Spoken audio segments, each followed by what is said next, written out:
Hello, everyone. Operator Starsky here. It's very nice to see you. We have again a small rebranding on our channel, and I hope that you can hear me well. At least I can see monitoring moving. That it's supposed to work. So one small disclaimer: it usually happens that there might be some kind of technical issues. So in case we get like blacked out or something, don't be afraid. We will return, of course. Um, and yeah, okay, yeah, people can hear us well. That's awesome. And it's a big pleasure for me to have today in my improvised studio the press center of the National Guard of Ukraine. Uh, Military historian and analyst Torsten. Torsten has his own channel, and I always watch it with great interest because usually I don't have uh, analysts and historians in my podcasts and in my videos. Usually it's like vice versa. I'm, being asked sometimes while I don't have as much knowledge. So with great pleasure, I would like to introduce Torsten.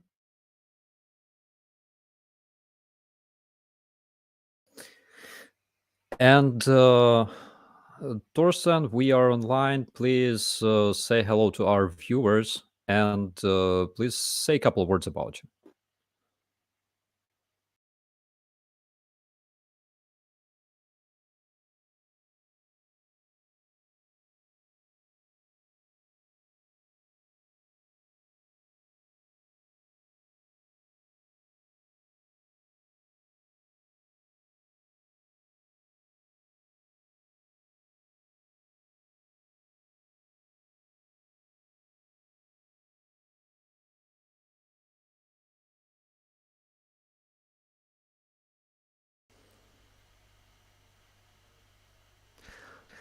Just a second. Just a second.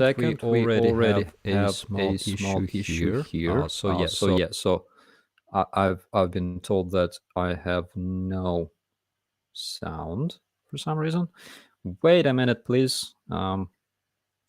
Okay, can you say something now?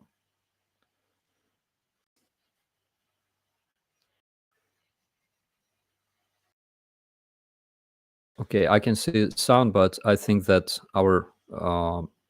our friends must tell us if they can hear you. Yeah, it happens. It happens. I've only started like having guests here. Yeah.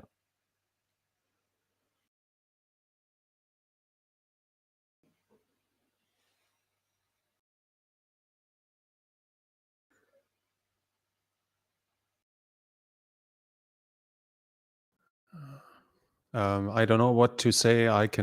Should I keep talking in some way so you find a way to realize that I'm online? Yeah. I turned off uh, another monitoring. Okay, guys. Can you please say something about your cat?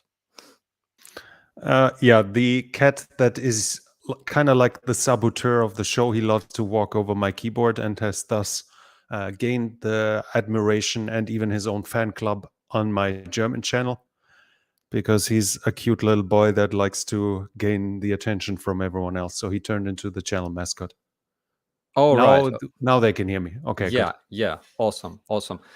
Can you please repeat the Okay. beginning? Yeah, your introduction, So because I'm very sorry about this. not a technical issue. problem at all. Not a problem at all.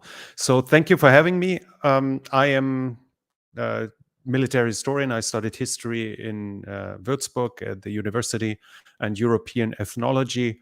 I also studied some political science and archaeology, even though I didn't get a degree in that. I served in the German army, and I'm somewhat fascinated by the topic of of conflicts and military for the last 30 years. Now, I'm not that old yet, even though I'm getting old, which means the 30 years have to be put into some perspective. I'm turning 40 soon. So it can probably be compared with the kid that is like working on the cars by starting that it held the flashlight for its father and was allowed to tighten a screw or two. So of course, as a 9-year-old, I didn't do it with the intensity and the professional attitude that I later learned. But that actually led me to study history and then have my thesis about the Japanese Navy in that topic. And I'm following military conflicts and geopolitics for the last decades, basically. And while I already did analysis about the second Nagorno-Karabakh war in 2020, I only published written comments to that. And then I got encouraged by my girlfriend and a good friend to start a YouTube channel about what I was actually observing and analyzing when this war started. And as a military historian, as a historian, this is not the work of a historian. That has to be said fairly early. A historian looks at source material from the past, and this is happening right now. But what I can use, obviously, are historic references from the topics I read about, I studied in the past, and I can use basically what is the basis of a historian isn't that he knows when Constantinople was conquered. It is to know how to find out why and which sources are reliable. When you find something, if somebody has written a historic account, which intention did he have? Can you take him by his words, or which parts of what he's written can you take by his word, and only which parts? So this source criticism, this is what I can use in combination with decades of following military conflicts and being interested in studying weapon technology, strategy, all that it basically entails. That led me to those channels I'm running right now. Sounds absolutely amazing. And yeah, you mentioned like analyzing current wars from the standpoint of historian. It's like there's a saying that we always analyze like the previous wars, the wars in the past. Uh, It's said the generals fight the past wars. That yeah, they always try to fight a current war the way the last one was fought. yeah. And we can see that with the Russians, if you want it this way, when we to start about that already, as they basically tried their doctrine, which is made for a mass army with 2 to 5 million. They tried it with 150 to 80,000 against an opponent that had their numbers in total, maybe even a slight superiority fairly soon. Maybe not in quality initially, but we see that the Russians did exactly that. Yeah, absolutely. It's like it still I'm still being like amazed by this fact. Even like if we take into account like only combat worthy troops, which is, let's say, infantry, because again, you don't capture land with your aviation or artillery. You have to have men who will dig their trenches in this territory. So like their whole group, 150,000 men, minus like tanks, minus artillery, minus anti-air, minus supplies and everything. Uh, we came to and minus conscripts, by the way, because Yeah, special military operations. yeah. So we came to conclusion that all that big group that consisted like from 190 battalion tactical groups or something, they only had like 50,000 men that were able to capture territories. So like 50,000 combat worthy infantrymen, which were like stretched between major cities populated by millions of people who had guns. And it was a big fail from the very beginning, actually, because like stretching them between like Kiev, Chernihiv, Sumy, Kharkiv, Mykolaiv, it was interesting. It's ambitious. Yeah, to say the least. Yeah. Okay, I have a question for you. So, aside of this f up with like numbers, when we talk about the beginning of this invasion, we all remember that everyone, including numerous Western experts, were convinced that Ukraine will give up in like 3 days. Uh, when I'm asked about it in my in my interviews, my version is that we learned how to fight against Russians, and we had like 8 years to do that. But what is your version? What's your opinion? Well, I can take the full blame there too. I left the video online because at the same time I think it's funny. The first video I made on my channel, I said more or less literally the Russians will go as far as they want. That was my first opinion, because I followed the conflict in 2014, and that thing you called army there was a bad joke. I think, was it your commander who said that he can barely scratch together 5,000 combat worthy men out of an army at that time numbering, I don't know, 140,000 or something. And when you saw the equipment, when you saw how easily they were beaten at times, then we saw that they tried to compensate skill with raw firepower, with artillery. Then the analysis in there that only every third anti-tank missile actually worked. So in 2 out of 3 cases, they exposed their position trying to destroy a Russian tank and nothing happened, or the missile might have flown and it just bounced off the tank. I was expecting it to go that way, and I have to say I'm neither ashamed nor unhappy that I was wrong. Like, I have to Yeah, say, like, I try to be. This is something too. I try to be as objective as I possibly can. I'm critical towards the side. I feel sympathies as well, because I learned that you can be wrong in something you deeply believe in, and you only, if you feel the need to lie to yourself to make your side better, then maybe you believe in the wrong side. So I be as brutally honest as I can, but that doesn't mean my heart doesn't beat for one side. So I clearly have, I'm clearly not neutral here, but I try my best to be objective, to stick to the hard truth, even if it harms, in air quotes, my side. So I guess I was expecting the war to go like the last time, that the Ukrainians had proven to be incapable fighters, and the majority of those who hadn't been in contact with the Ukrainians in those past years were believing that. The majority of those who hadn't trained, like I have a list of generals who said who said they believe that Ukraine will win, and there were few that basically said it after 1 or 2 weeks. And those, I don't know every single name of those, how they were involved with Ukraine, but among that, I think there were some US generals which were likely involved with Ukraine in the past years. And obviously, if in my mind that's still the army from 2014, and you witness the development of Ukraine's armed forces, you see how much they adapted, how much they improved. I read recently that I think 2017, should be around 2017, it was said that your soldiers were starting to be proficient enough that they were starting to be able to train their own people by what they were taught before. So they were becoming teachers themselves. And obviously, if you ignore that, if you don't see the results and don't just must be far better, then you expect them to fail horribly. You see all the fancy weapons the Russians advertise to have. They still do. They do have, and a lot of it isn't as bad. It's just horribly employed. Like, if you give a fantastic tank to 3 peasants who never have been in a tank before, then that tank probably will not perform too great.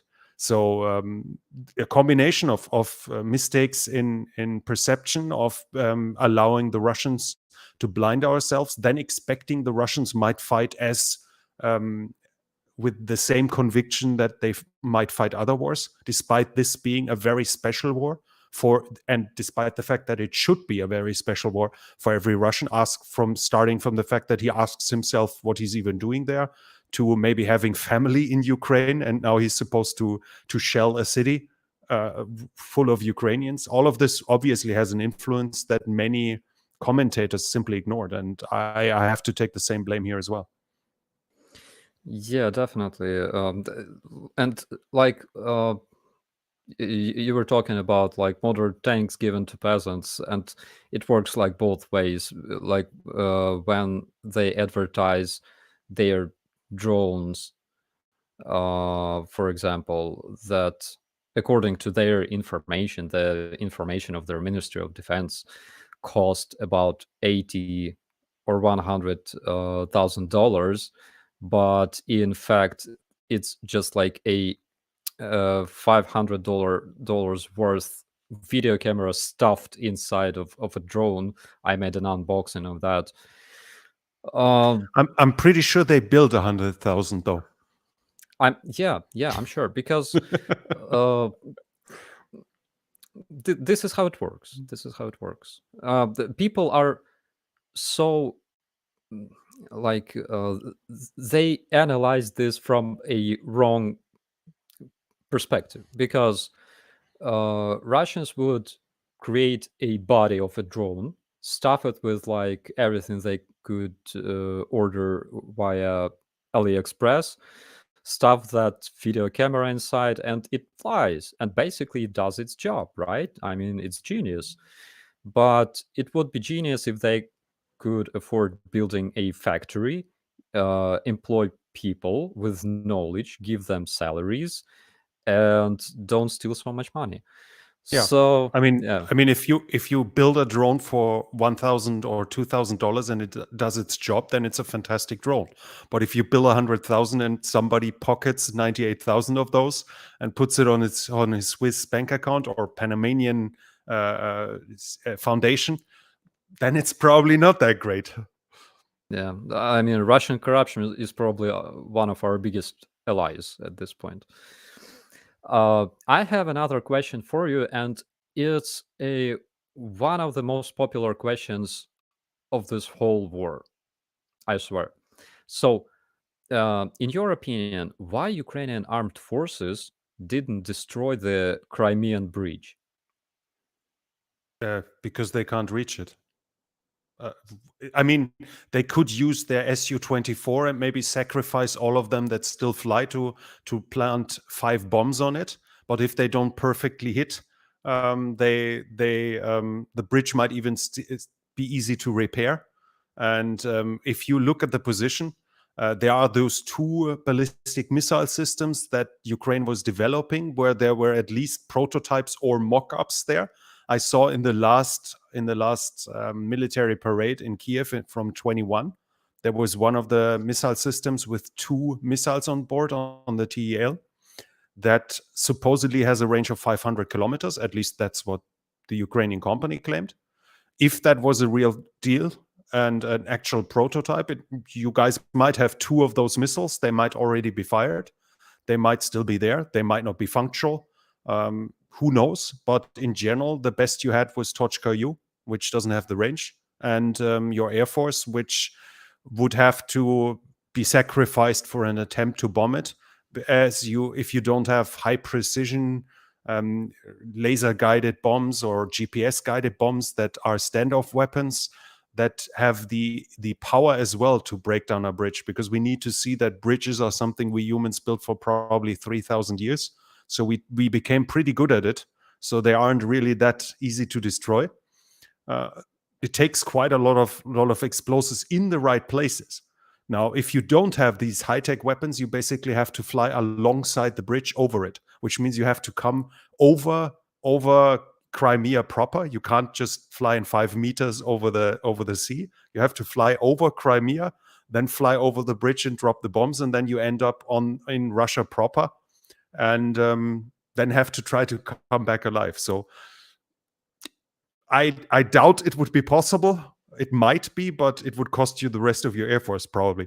So in this regard, it's pretty much not worth it, even if it was possible. But the missile systems simply are not available. Yeah, I mean, I saw bridges in like north from Kiev, right? Areas of like Irpin and Borodyanka. So there were like two hits uh, by Точка U Mhm. in the same bridge, and like it didn't uh, like it didn't fall down. That like there were two big holes. Okay. Uh, The most common warhead of the Tochka U should be shrapnel as well. So it's meant to spread a big area with shrapnel to destroy lightly skinned vehicles, to kill as many people as possible. The explosives in itself obviously have power too, and the sheer weight of the missile hitting an object will also have it can also have its effect. But if even the warhead isn't ideally suited for it, it makes it even worse. So, but that's the same problem HIMARS also has. If you see it there, that's why it has to be shelled again and again and again to even get some results. yeah, because what people don't know is that HIMARS missiles carry something around 90 kilograms of explosives. It's not that much. I mean, those bombs that are being dropped by Russian aviation, like FAB 250 means the weight of explosives, basically. Uh, Mm. so yeah, so uh, it's an interesting topic, but I'm glad that you also answered this to my viewers, because I mean it's the most popular question in this world. Every time people text me and say, "I know how to win this war, Tell it to guys." your command. Yeah, I have a solution. You have Mm. to destroy Crimean bridge. No, like seriously? Uh, yeah, everybody knows that. Yeah, we have to destroy Crimean bridge. Unfortunately, at this point, mm, it's less than possible. But we're working on it. Uh, and yeah, I have another question for you. Mhm. As a military historian, were you by any means shocked by the Russian atrocities in Bucha and Izium? Or it was something you would expect from the Russian army? This is a politically sensitive topic. If a German is supposed to comment on that, because it's not like we have been the most honorable fighters in the past, to say it mildly. Um, but unfortunately, there are some examples of Russian soldiers acting out a little in most wars that the Russians participate in. Now, a certain degree of atrocities is fairly normal. It is just the fact of war is brutal and is desensitizing men, and it's unnatural to begin with. If you're getting shot at, if you have to kill others, and when your friends are being killed around you, that you want to take revenge, I think is a human emotion. Is fairly logical, fairly normal. But the degree that was shown there is was to some degree unexpected, especially when you saw the first 10 days, more or less, because you have to say that the Russian propagandists were right in this regard. I think from what I've watched the first 10 days, the Russians actually tried to avoid civilian losses because they were expected that Ukraine is going to be a part of Russia, or at least a part of it will be a satellite, and they are the liberators. And as a liberator, you don't shoot a civilian who is rude to you. I mean, I've seen videos of an old man slapping a guy in the face, a soldier. Everyone has seen the video of the old woman telling them they should put seeds in their pockets. People stopping tanks with their bodies, and the tanks reversing and basically looking for another way. Those are signs that the Russians initially actually tried to avoid that. Now, in my early videos, I said, let's watch how long this will continue, because it won't continue forever. That was to be expected. You can't. Wasn't it in Kherson where they stole BTR from the army and drove it around with Ukrainian flag while Kherson was captured? I mean, if you are the officer of that unit, you would beat the living. I'm not sure how many cuss words I'm allowed to use, but everyone understands what I want to say. You want to beat that soldier is responsible really hard. You can't let civilians steal your weapons. That's absolutely unacceptable, and that should justify shooting. As hard as it sounds. So the first 10 days, let's say 10 days, maybe it was 7, maybe it was 14, but roughly 10 days, they made the impression that they actually try to be liberators, even though there was nobody to liberate for them, and they try to act in a way, and that makes the contrast even worse, I think.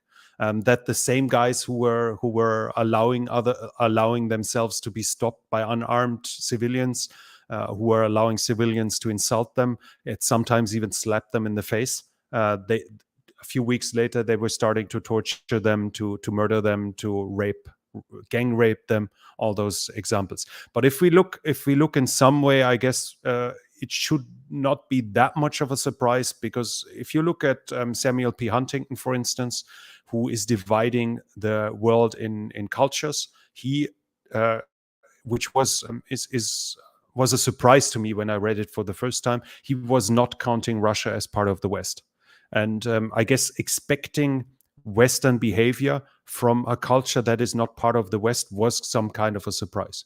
So Russia might have Western technology, and they might have a form of Christianity that, but in many ways they are culturally not part of the West. And in this case, unfortunately, in too many cases, they have shown it in an unpleasant way.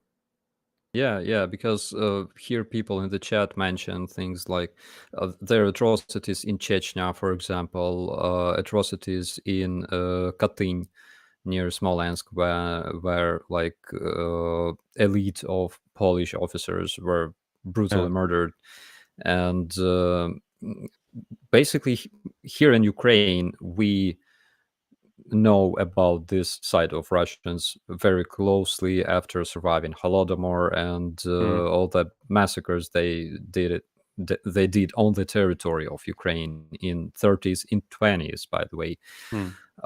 So we were not probably shocked by this, because we knew that we had to expect this at some point. But of course, everybody was devastated when we saw those mass graves, when we saw bodies in Bucha. I've been there like on the second or third day after discovering this grave. And another reason, like why they weren't showing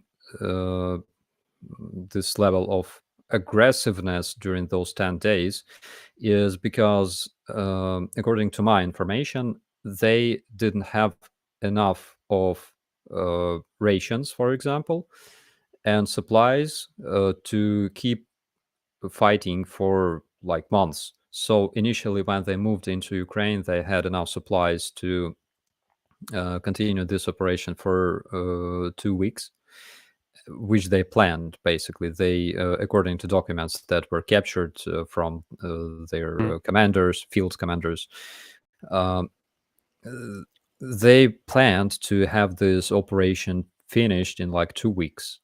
So after day 10, when they realized that they're stuck here like for quite a while, on a day 10 specifically, they were given an order to supply themselves because they were running out of rations, water, and gas in most cases again. So they were given an order to supply themselves, which basically means that like a company commander has a question like, where do I get food for my soldiers in a country we invaded, right? That's basically the explanation for their looting and maraudery and things like that. So yeah, so we pretty much expected that. In Hostomel, literally that small like civilian sector around our base, around the airport, it was looted completely, like 100%. There's like 10 multi-story, like bigger houses, some smaller houses. 100% of that was looted. Um, Thousands of apartments were basically, and the biggest problem about it, it's not even like looting, the very fact of looting. It's the fact that our EOD specialists have to check specifically every single apartment that Russians visited, because they left plenty of booby traps and stuff, and Mm. it's Yeah, I've quite, seen examples. yeah, Yeah. yeah, quite dangerous for civilians to return before it's checked. Mm. Um, so, how do you think the Ukrainian counteroffensive will be developing in the future? It seems to me that in Kherson, it's an intentional attritional battle. The fortifications of the Russians were built over several months. We heard about at least 3 lines of defense. There is video and picture image evidence of prefabricated bunkers being transported there. The troop concentration is between 25 and 35,000 that the Ukrainian forces can muster enough offensive strength and especially enough mechanized troops to break through and create a cauldron. Seemed ludicrous, the idea, to me from the beginning. So if any attack can happen there, it needs to be somewhat mirrored to what happened in Donbass, where heavy artillery preparation, in this case, ideally more accurate one, is weakening the defenses until a point the infantry can take it with some armored support. In the end, with the bridges being destroyed, even though they are trying to rebuild the Nova Kharkovka bridge, which could actually work to a certain degree, as it seems.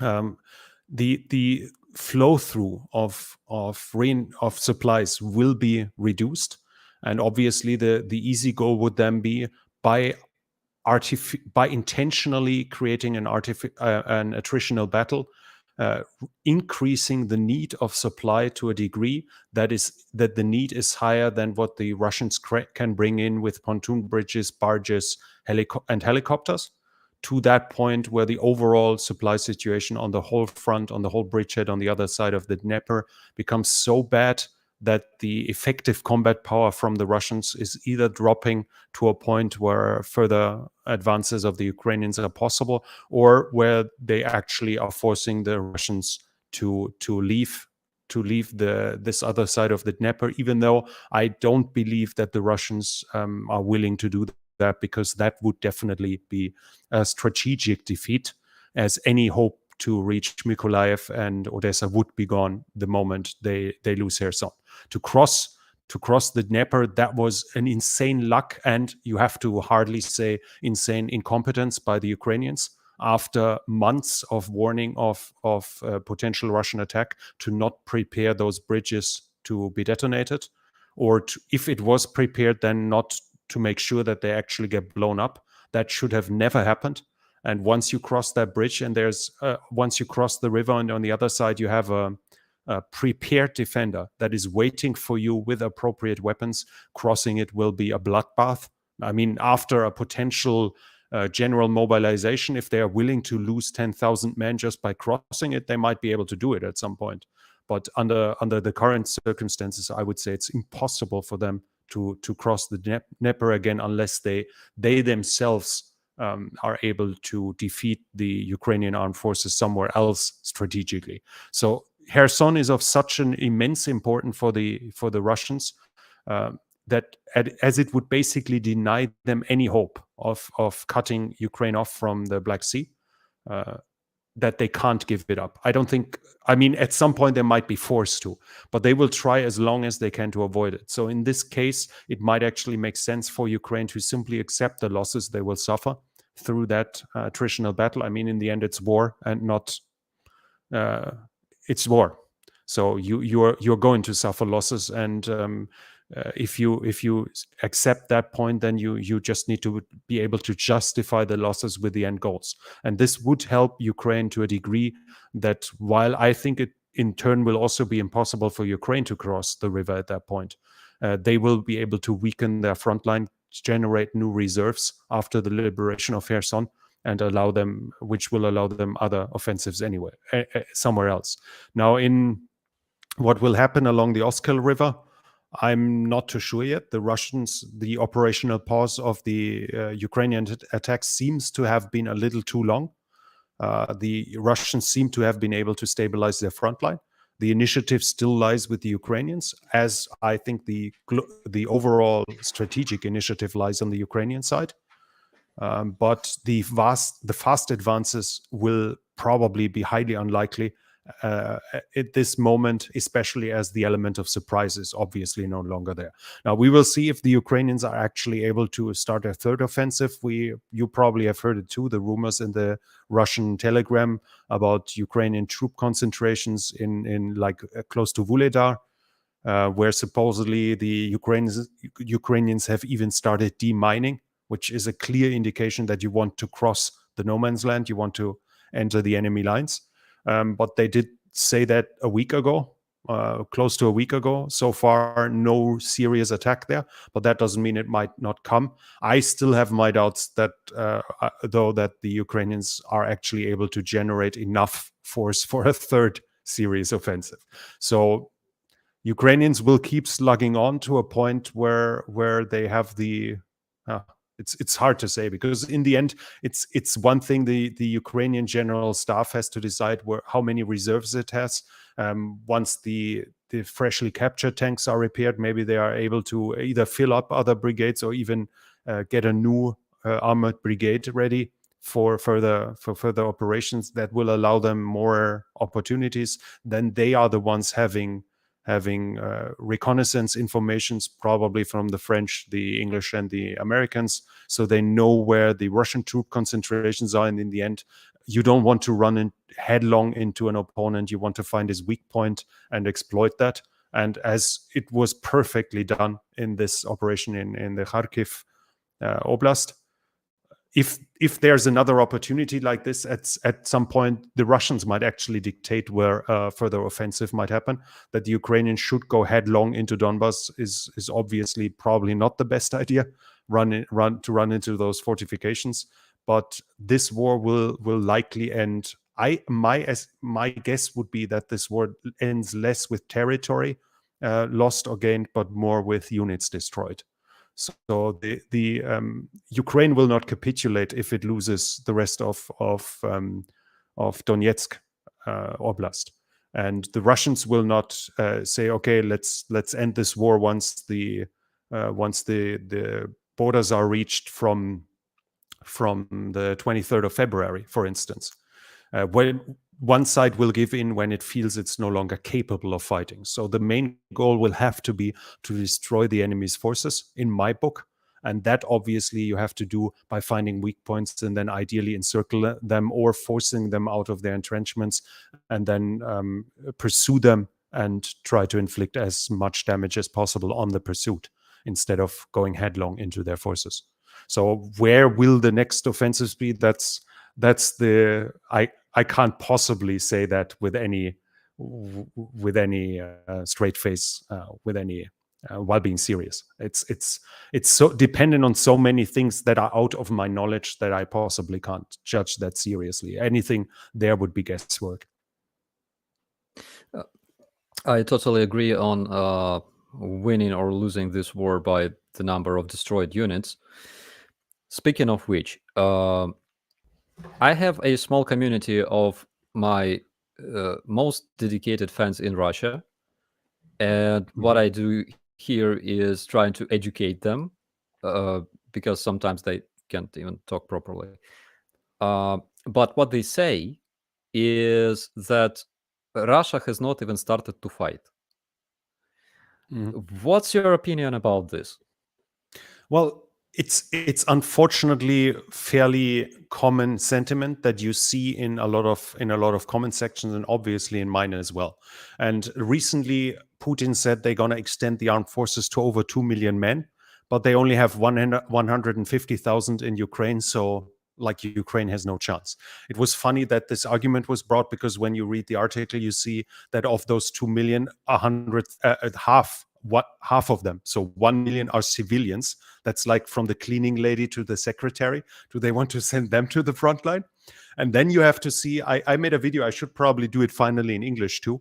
It was like the big 8 issues the Russian armed forces have. And one of them is that they try to be a global power while they don't have the resources for that. If you look at Russia's navy, it is impressive in size, but you have to ask why a continental power is trying to keep in step with Peter the Great, who was a fan of naval forces. It's for prestige.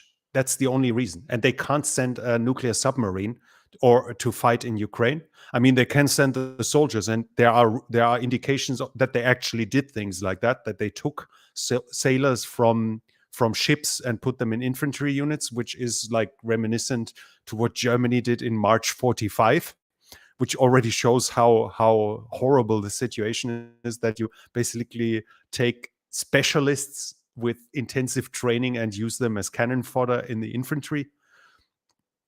The problem is Russia has huge manpower potential. That's no question about it. But when we see the equipment of the current Russian forces on the front line, and it was the former security minister, you might know it better, but it was the former security minister of the so-called Luhansk People's Republic who said Russia should stop generating cannon fodder, but should starting to equip the units on the front line properly. That's much more important than to create cannon fodder. So even from their side, there are voices saying we don't need more warm bodies. We actually need to start getting better equipment.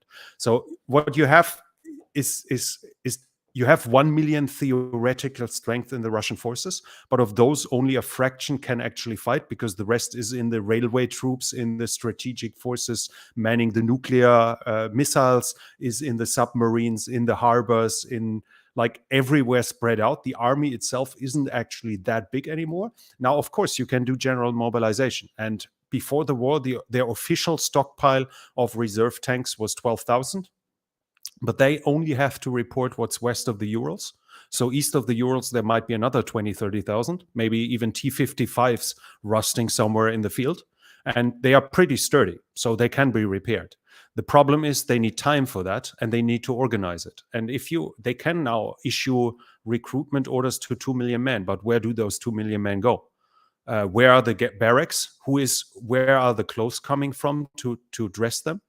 Do they actually still have enough Kalashnikov to give to them? Maybe they do, because Russians seem to keep everything, and a Kalashnikov is pretty sturdy. So when it was in oil paper, it probably still works. But then you have to feed them. You suddenly have to have the trucks to get food for 2 million men that no longer are at home, don't go to the supermarket anymore. You have to truck that in. You have to organize all of this. And then at some point, you may have them fed, you may have them clothed, you may have given them a gun. But do you actually have the beds for them to sleep? Do you have the rooms that it's starting to get cold, that can get heated so they don't fall sick? And then the much more bigger issue is, can you even train them? Because we know Russia gutted its training units and used the trainers as combat units. So the big question will be, who will actually train those recruits to become an efficient fighting force? And then, of course, we come back to the reserves in hardware. Now, 12,000 tanks is a nice number, but how many of those are actually able to be used in a short time frame? I wouldn't say they are useless. I mean, some of them are probably, again, corruption. Somebody will basically have cut out everything that can be sold for scrap metal, and that hulk is basically useless. Others will just be rusty. And in Donbass, when all of this started, they used I think it was a Joseph Stalin II, and either a T-34 or an Su-85. So they used 2 World War II tanks that were gate guards at barracks there, and they were able to start them, the Russian agents, the rebels. The question is obvious. So it shouldn't be downplayed too much. Some of that equipment is really sturdy and can really be used again. But the bigger question then, the next question would then be, did those tanks stop after 50 meters, or are they actually capable of driving 500 kilometers? Running it for 50 meters, they technically restarted it. They technically were able. So there are a lot. It's a long question that continues there. Of those tanks, some will be in buildings, in storage buildings that might even have climatization. Others are just outside with a tarp over them. Others are standing in the wild. Now, Russia isn't the US that have the Yuma Desert, I think, where they have their graveyards, where you put your tanks, and 20 years later you might be lucky and you just have to replace 5 rubbers and fill in oil and it starts up again because there's no rain and no humidity. Russia has some rain, and it actually has snow too, and it has ice. So when water seeps in there, then it can break everything when it becomes ice. All of this can likely be repaired, but it'll take a lot of time because the tank factories have to start repairing, replacing parts, and that induces next limits. Do they have enough trucks for all of this to equip those units, enough IFVs? All of those have to be repaired. I would guess they might, in theory, have the equipment for that lying around somewhere. But the amount of it that is actually usable within a short time frame is a fraction of what is on paper. So a general mobilization is possible, but unless they want to throw them to the front line as pure cannon fodder, like after 3 days of training, and march them to the front because they don't even have trucks, where they get slaughtered. If they actually want to turn them into a capable fighting force, mobilization would likely not have an effect before 6 months, rather a year, if not longer. And when it comes to Russia is only using a fraction of the force. Now we talked about the mobilization, and we talked about that the nominal strength of the armed forces is easy to identify when you just look it up online, where you see how many parts of their armed forces are actually not able to fight. Like the units that run the strategic bombers, the Tupolev 95 or the 160, those have a lot of crew on board, and then they have a lot of mechanics, and they have guards at their airports. All of those are soldiers in the armed forces, but none of them can be used on the front line. So in the end, Russia is actually fairly close to what it can actually generate. They still have some units in Kaliningrad. They still have some units there are even some still in Syria. There are some still in Armenia, in Tajikistan, in Kyrgyzstan. There are some along the Chinese border and along Mongolia. Like in the Far East, they still have some, but of those, they can actually use. We are coming down to a fairly small number of BTGs they might be able to bring in. And then, of course, if they declare war, then they might use their conscripts, which would bolster the numbers again a little. But it's not like Russia is using 10% of its forces. Realistically, they are probably at 80% of what they can actually use, because the battalions, the companies with the conscripts are mostly gutted to equip the fighting units with the Kontraktniki. That's the other thing. So the conscripts are there, but the good equipment, from everything I read, the good equipment was given to the fighting units. So the conscript units don't even have the good equipment anymore. Yeah. Very nice to hear that from an expert, because again, when I start explaining obvious facts to people, they say I'm biased. So yeah, I hope that our Russian fans will change their minds a bit. Oh my God, we have quite a few questions here in the chat.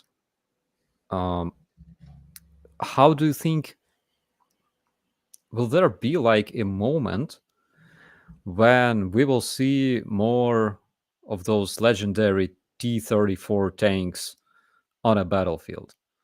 Well, we already saw T-62. So Yeah. I'm not sure they still actually have T-34, especially as we know they just bought a couple for their parades a few years ago.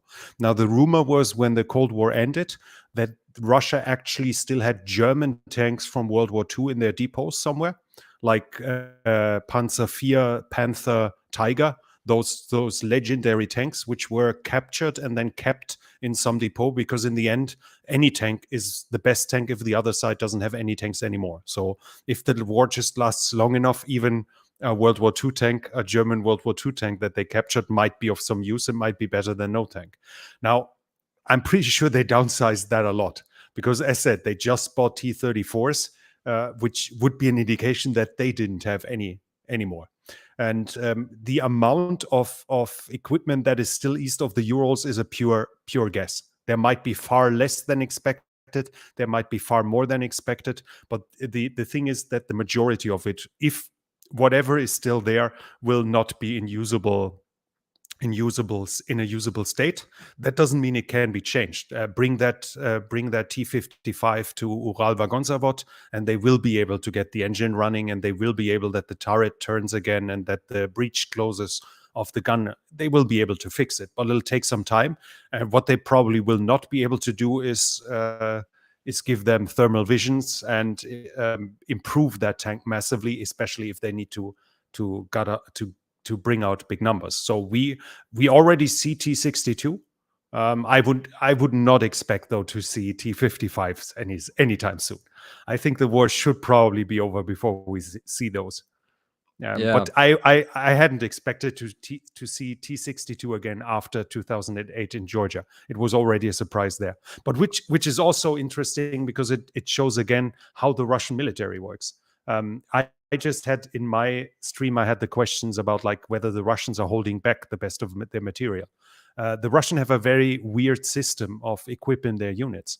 They keep some of their most modern equipment. They don't fill up the units to get them as modern as possible. They actually keep some of their modern equipment in storage, while other units are generally equipped, not for this war specifically, but generally equipped with 70s, with equipment from the 70s. And in 2008, they definitely had enough more modern tanks than T-62, and they were still using them. So it's interesting in a way to see those ancient legends of the Cold War of the 60s or something again in battle. But I wouldn't expect it to go further back in time anytime soon. It's crazy, and I have question related to this one. I think we already discussed it in your stream, by the way. How do you think if Russians will be available to so like, okay, let's scroll forward a bit. The war is finished or paused or whatever.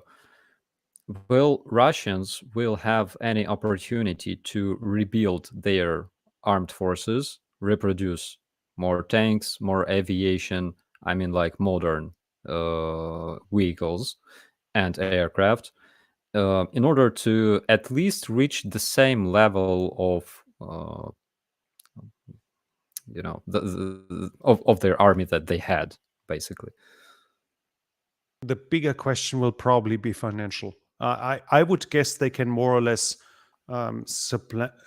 supplement everything they lost in Western equipment for their military from the East. But first of all, they have to change their designs for that. Obviously, you can't, if you are used to using a French thermal vision, you can't just use a Chinese one. You will have to adjust the dimensions, the design, all of it.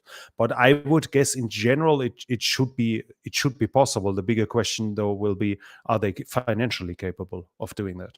Because the sanctions do hit, and while the oil and gas price has been rather lucrative, what they are making sure now is that their customers, their best customers, are looking at elsewhere. And there's no cheaper way to sell your gas and oil than using existing pipelines, which they basically are rendering useless now by making sure that the other side of the pipeline doesn't want what's being pumped through. So they will be able to sell a lot of the stuff they produce, but at a far lower margin, while they are having economic troubles by having, for instance, likely having to replace a big part of their industry's machines, as the majority seems to come from Germany now. when it comes to manufacturing, and they won't get replacement parts there. So they will have to switch over to Chinese. So every one of those machines has to be bought anew. And that's another financial burden. And then obviously the financial burden of the war itself, all the veterans, all the invalids, all the widows and orphans that have to be paid for that. I technically they are probably able to replace it. The question will be, will they be financially? That's a bigger question, and that's a question that seems to be unlikely, but can't be fully answered yet. I would say. Yeah. And we also have a very interesting question that I would also like to hear the answer. So Papa Kael asks, how long can the Russian economy hold out, in your opinion? Not my expertise. as easy as that. I can just give guesswork, and I try to stick to what I more or less know, and not try to talk about things where I can just make mistakes. There are better people. There are people who know the economic constraints of Russia far better than me, and I guess they are more qualified to answer it. And I rather say nothing than say some nonsense. I agree, and personally, I'm trying to serve any information possible, any information available, and there's, by the way, Jake Bro. He has his channel dedicated mostly to this, by the way. And guys, I gotta make okay. I made shout out to Jake. Don't forget to subscribe if you didn't. And I would definitely recommend you to subscribe to Military and History, to the channel of our guest, because his analytic is amazing. And yeah, we have another question. Will Russia be able to manufacture their own chips? Probably not. Well, that's basically the answer. They I they mean, don't. I would not. I if they are willing to take a hit in the quality, they might be. But then again, it becomes a question of finances. If you have a company that is not running full steam, it is far more expensive to produce. And to run it full steam, you either need to subsidize it or you need international markets. And Russian quality is not able to compete international. That's why they are buying stuff from abroad. I'm pretty sure the Russians are able to build thermal vision devices. But when it comes to cost and quality, they just can't compete with international companies. And the Russian economy, the Russian government isn't strong enough to subsidize the government, the companies in eternity. And you have to think about every single detail that is part of such a device. They are great at connecting the pieces to build a tank, but are they actually producing every single screw that is in use somewhere?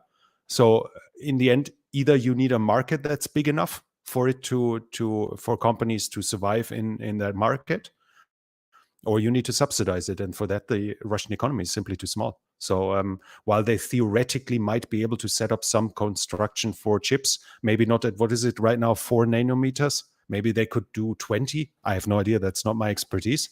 While they might do worse quality, financially, it will be an absolute disaster. So for them, buying them is definitely the smarter choice until they start a war against somebody who doesn't sell them anymore.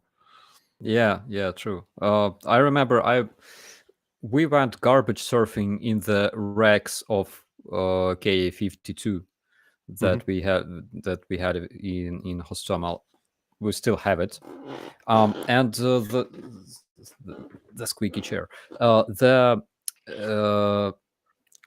most interesting finds. One of them you can see in my blog with Denis Davidov. There was like a microchip made in China, and later we were able to find other microchip made in Philippines. So it's like basically whatever they can buy through things like AliExpress, or somebody said that they literally buy like laundry machines and use like electronics from like laundry machines. Well, I don't think that it's kind of realistic. It's supposedly not true. Yeah, Yeah, that supposedly isn't true. But again, this is not my field of expertise. Yeah, because a couple of weeks ago we found a bunch of their guided missiles that are usually being fired from systems like Uragan, Mhm. and we had a chance to analyze them. It's actually they're available on the internet, and we found a lot of electronics and microchips that are not military grade electronics and microchips. So they're literally something that you can buy in a store or like order via Alibaba, AliExpress, or sites like that, and build your missiles. Well, it shouldn't be. I mean, it's easy to mock it, but at the same time, it's kind of ingenious too. If we're perfectly honest, as long as it does its job, buying stuff from the international market at cheap prices, if it actually fulfills the mission it's made for, that's not that bad of a choice. The problem is obviously if at some point you don't get the pieces anymore because you became so reliant on the international market. Um, and that could be an issue for Russia. Yeah, But yeah, generally, I think it's nothing to frown upon. It's the same with a drone that has a commercial digital camera inside of it. If it actually does the job, why the hell not? Um, yeah. as a Plus, German, we are used to building. We call it like the golden rim solutions. You know those high value books that have like gold around the pages. That's yeah, how yeah, German defense industry is. Like the armored personnel carrier supposedly must be able to allow pregnant women to leave it. Um, whether that's the other extreme to that. So as a German, I can somewhat appreciate somebody saying, as long as it works, that's fine. We don't need perfection. In some places, I don't even think that's that bad of an idea.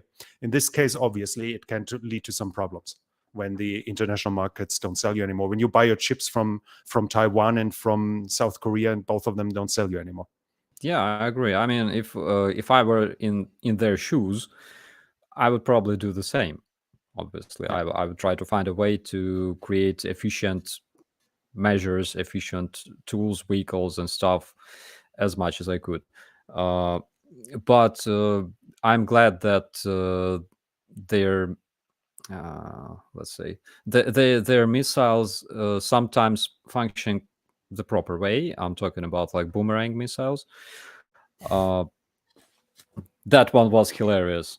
I Mm. mean, yeah, But I mean, it's easy to mock, and then you watch the I think it was in Riyadh where the Saudis tried to shoot down a Houthi missile with Patriot, and it did the exact same thing. yeah, Like it's easy to mock. It's just equipment that is made for maximum performance, and that sometimes fails. That's why military planes drop out of the sky probably far more often than civilian planes do. When yeah. it comes to because you build them completely differently. So there has to be, I mean, there has to be some fairness in judging it, at least in this regard. That you it's funny to watch, but at the same time, it's not that spectacular if it happens once or twice. Yeah, and we also have question regarding how effective are Iranian drones. We currently have evidence of two types of Iranian drones being used in Ukraine. One of them is Shahed 136, I believe. It's basically like a suicide drone, and another one, I don't remember the model, but we compared a lot of evidence from different sources. For example, such drones were used by Iranians, probably in. I won't lie. Okay, I don't remember the location. I can check it out. But the fact is, after explosion, these drones basically leaves its engine intact, like almost intact. Okay, Mhm. and that's like a specific feature of such drone. And because we knew this information, we were able to identify this drone. And yeah, basically it comes from Iran. How do you think, like, what's the point for Iran to send drones to Russia, to sell drones to Russia? Iran needs to modernize its armed forces, and Russia can, at least in the midterm, provide that. The most modern, the best Iranian jets are right now the F-14, which they domestically modernized to some degree, and some older MiG-29s from like the 90s. And what they would need is modern fighter jets, so Sukhoi 30, Sukhoi 35, something like this. And if they help out Russia in need, the logical solution would be that Russia then returns the favor as soon as it can and delivers modern weapon systems to Iran. They might even get production licenses for air defense system. Like the long drama about the Iranian S-300 is fairly well known. How long they didn't receive the S-300 they paid for because of international pressure. Now they might, part of that deal might be that the Russians hand them S-400, S-500, which they even just now introduced to their own armed forces. Russia is in times of need, and usually that allows the other side to get a fairly good bargain in a negotiation. So that's the same thing with the supposedly help that's coming from North Korea. It's basically the same again. North Korea urgently needs modern jets, and Russia probably can supply them. They might not be able to send them over within the next 3 years, but within the next 10, 15, they probably can. So for both nations, it's a fairly interesting offer if they don't care too much about international relations, which they don't. Yeah, I remember I was watching some Russian YouTuber, and he asked like bystanders, what do they think about North Korea? Like, if North Korea is a good ally, and everybody was like, oh, well, you know. Uh, by the way, the question that I'm being asked a lot, uh, how do you think can North Korea send their troops to Ukraine to Well, support Russia? I just saw a video that's coming supposedly from Vladivostok, which seems to show a North Korean troop convoy. It was going around, and that would apparently be the first indication of actual North Korean troops marching in the direction of Ukraine. As of now, it's one video that I found, and I'm far from being able to confirm anything. We might know more in some time. I mean, if you look at North Korea, is there any nation that is more a pariah in the world than North Korea? Probably not. So they really don't care what the world thinks about them. That's the first thing. And both sides, Russia and North Korea, can give the other side something that they desperately need. So it seems to be a match made from heaven.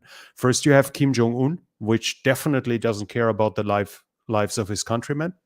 So if he loses 50,000 soldiers in Ukraine, if he was to actually send soldiers, which was like rumored several times, if he was actually supposed to send them and they suffer big losses, as long as his army still performs the duty, as long as not too many high officers get killed, so he gets problems with his elites that they themselves suffer losses, it wouldn't really matter to him too much to lose people. Their military industry is significant, so selling a few million rounds for a good price to Russia is attractive. Their stockpiles should be gigantic, and Russia can offer in return oil, petrol, so gasoline, heating oil, maybe gas, which North Korea desperately needs, and they can offer food, both of it, which is plenty in supply in Russia. And then again, Russia can offer military technology, because while North Korea is able to keep up a fairly decent military industrial complex, the crown jewel, they, as well as the Iranians, don't really manage to do it, which is like fighter jets. I mean, the Iranians, which is absolutely respectable, at least they reached a point where they can do reverse engineer and build American planes from the 70s, which is more than a lot of other countries. It's just not really competitive today, but at least they reach the point. So both nations have a lot to gain in a partnership with Russia, and actually not that much to lose. Yeah. I like So personally, I thought that, of course, we see that Iran is pretty much advanced in terms of technologies, reverse engineering as well, building their drones. Uh, I expected that they would be as advanced in their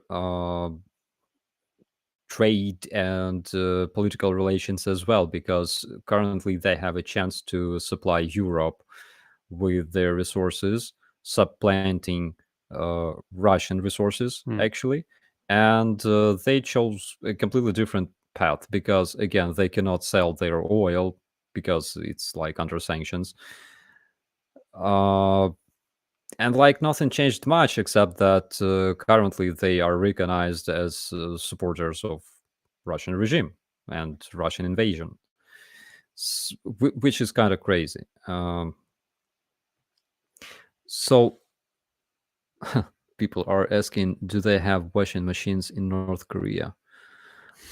Uh, another interesting thing was that I heard this commentary like a couple of days ago. It's like when North Korean soldiers arrive to Russia, there is a big risk that they will just ask for like political asylum,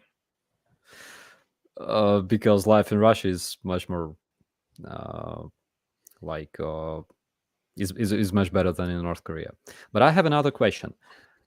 Uh, you were talking about the food supplies from Russia.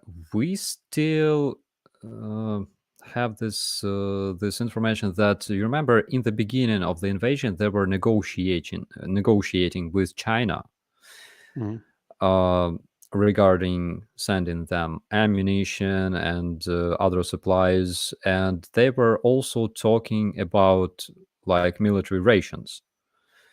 Do you think that Russia is capable of producing so much food? supposedly they are a big food exporter. But again, that's in the field of economics. Like, I read about that too, but I wouldn't call myself anywhere close to an expert there. So from what I know, Russia is a significant food exporter. So they should be able to sell food to North Korea, and which is known for having trouble feeding its own population. But again, I can just emphasize that this is far from being my field of expertise. We have a question from iJedi. Do you know what kind of arms Russia sells Iran? What makes you think those drones are up to pair? Why not unpoding defects? I don't get that one. Sorry. My English is bad. What kind of arms Russia sells Iran? Probably we're In the talking about aviation. In the past, they also sold them T-72. Iran was producing them in license. They received S-300 air defense system. They have Tor M1 air defense system, the short-range air defense system. They received anti-tank missiles, as far as I remember, probably for their MiG-29 air-to-air missiles. They have Sukhoi 25 as well. Now, when we're talking about now, that is just estimation. That's guesswork. The Iranians produce their own tanks now. I'm not sure how confident they are about the quality, so maybe tanks might be on the book as well. But who knows? Like, we know from India that they have their Arjun tank, and the military hates it and rather buys Russian tanks because they think their own tank is absolute garbage. It might be in Iran as well, as soon as they have the chance that they rather want T-90s than their own tanks, or they are happy with that. But when it definitely where Iran has an urgent need is combat planes. They need to modernize their air force urgently, and there Russia can offer something. But it's guesswork where you think why would Iran do that? Why would Iran supply Russia with drones and risk all the consequences that might come with it? So what will Iran get out of it? And the easiest answer is that will probably be weapon technology. What is pure guesswork? They definitely could use more air defense, better air defense systems, and they urgently need modern fighter jets. Yeah, we have a commentary from Ukraine Matters that Russia has to import seed material.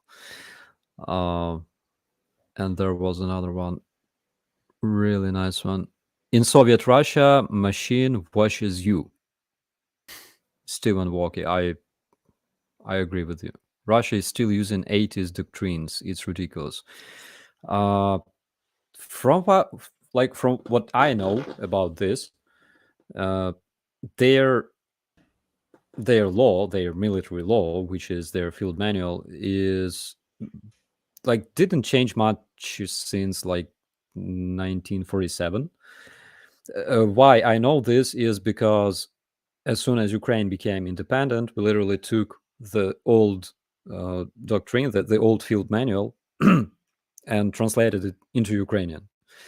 And this is how it was before 2014, I guess.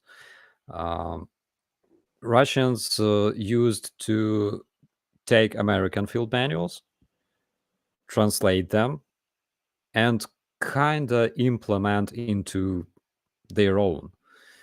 I'm not sure whether it was efficient. Probably not, because we cannot see the main changes, which is the role of their NCO, which is absent completely in Russian army. Their officers have to be responsible for everything that is going on in their unit, from not only about like planning, right, but I'm talking about like problems of an individual soldier, which is completely like a task that belongs to the NCO field. That's like their responsibility. That's why Russian officers have like big head at all times. They're overloaded with unnecessary tasks that their sergeants have to do. The problem is that their sergeants are pretty much the same as their like privates. They have the same role basically. So yeah, what's your opinion about their doctrine? It's appropriate to the past, for the past. When you have a mass army with conscripts that you mobilize further, I think it's fairly solid and the construction of their tanks is in accordance to that. You see it in all the details, whether the 3-man crew, the flat construction, the basic almost absence of a reverse gear. All of this fits together like it's a sound system under the circumstances of the Cold War. Now they are no longer able to field a million strong army, like several million at the same time. And then of course you have to adjust if you either have a huge army or you have a very good army. But if you have a small army, then you need to focus on increasing quality. And as we said, we have the units that were east of the Kiev reservoir coming down from Chernihiv, and they were running T-72 AV. That's a tank from the late 70s. Yeah. So you have the general equipment. I can compare it in Germany. The armed forces, while they were bigger, were focusing on only having 2 tanks at the same time, 2 different tanks. So we had the M48, and then came the Leopard 1. And when the Leopard 2 came, we phased out the M48. The Russians seem to stick with that analogy. They seem to leave M48s in some unit, build Leopard 2, and then put some of those Leopard 2 in reserve. And like there is not intention of filling up the units with the best equipment that is even there. You can see the official data that they have T90s in. They had T90s in reserve. They had T80s in reserve. At the same time, they still had T62 in usage. Now you have T72 AV in usage, while more modern tanks were in storage before the beginning of the war.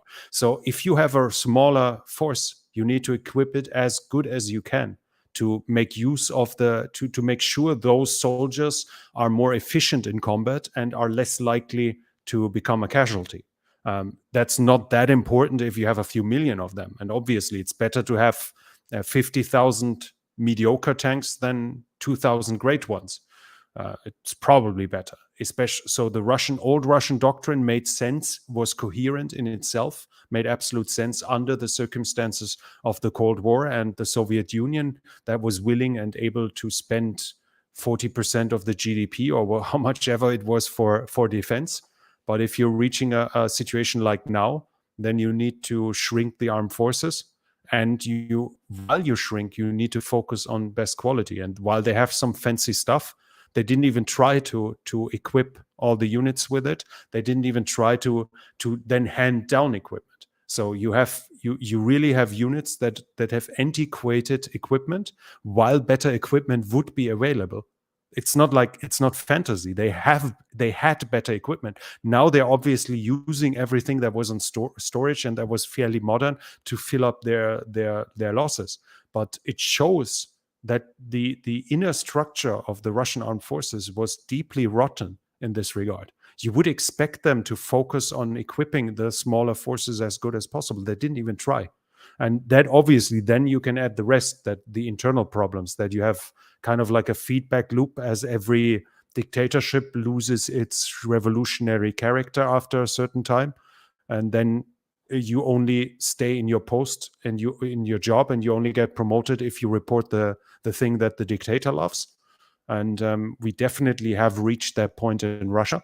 So those people, if you're now reporting, if you're the soldier and saying my gun is rusty and doesn't fire, then the NCO is probably inclined to not report that, but rather say there are some issues with our guns, and the lieutenant says we could use 5 more guns, and the colonel then says everything's great. So because you will only get promoted and you will only advance further if you actually report what is well.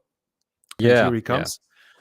So that is one of the issues too, and it's snowballing to all of that. Then you have the deep corruption within the armed forces. So when an inspection comes, you want to display some nice weapons, and you want to display the modern weapons in the May parade. But whether the unit somewhere behind the Urals actually has that, nobody really cares. And this is snowballing bigger and bigger in this, and this leads to something we see now, where the soldiers are horribly equipped, badly trained. You surely read the report from that VDV soldier Fiatov, I think was his name. Yes.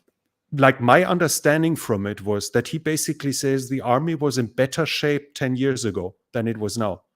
That already shows, like, supposedly now they have all that fancy gear and they should get better and better, and at the same time it's getting worse. All of this is snowballing to something, and then send soldiers to a fight where they are demotivated, where they don't really know what they are doing there, where they're supposed to be the liberators and everyone hates them. It cannot end well if all of this comes together. Stop it. We have a new speaker.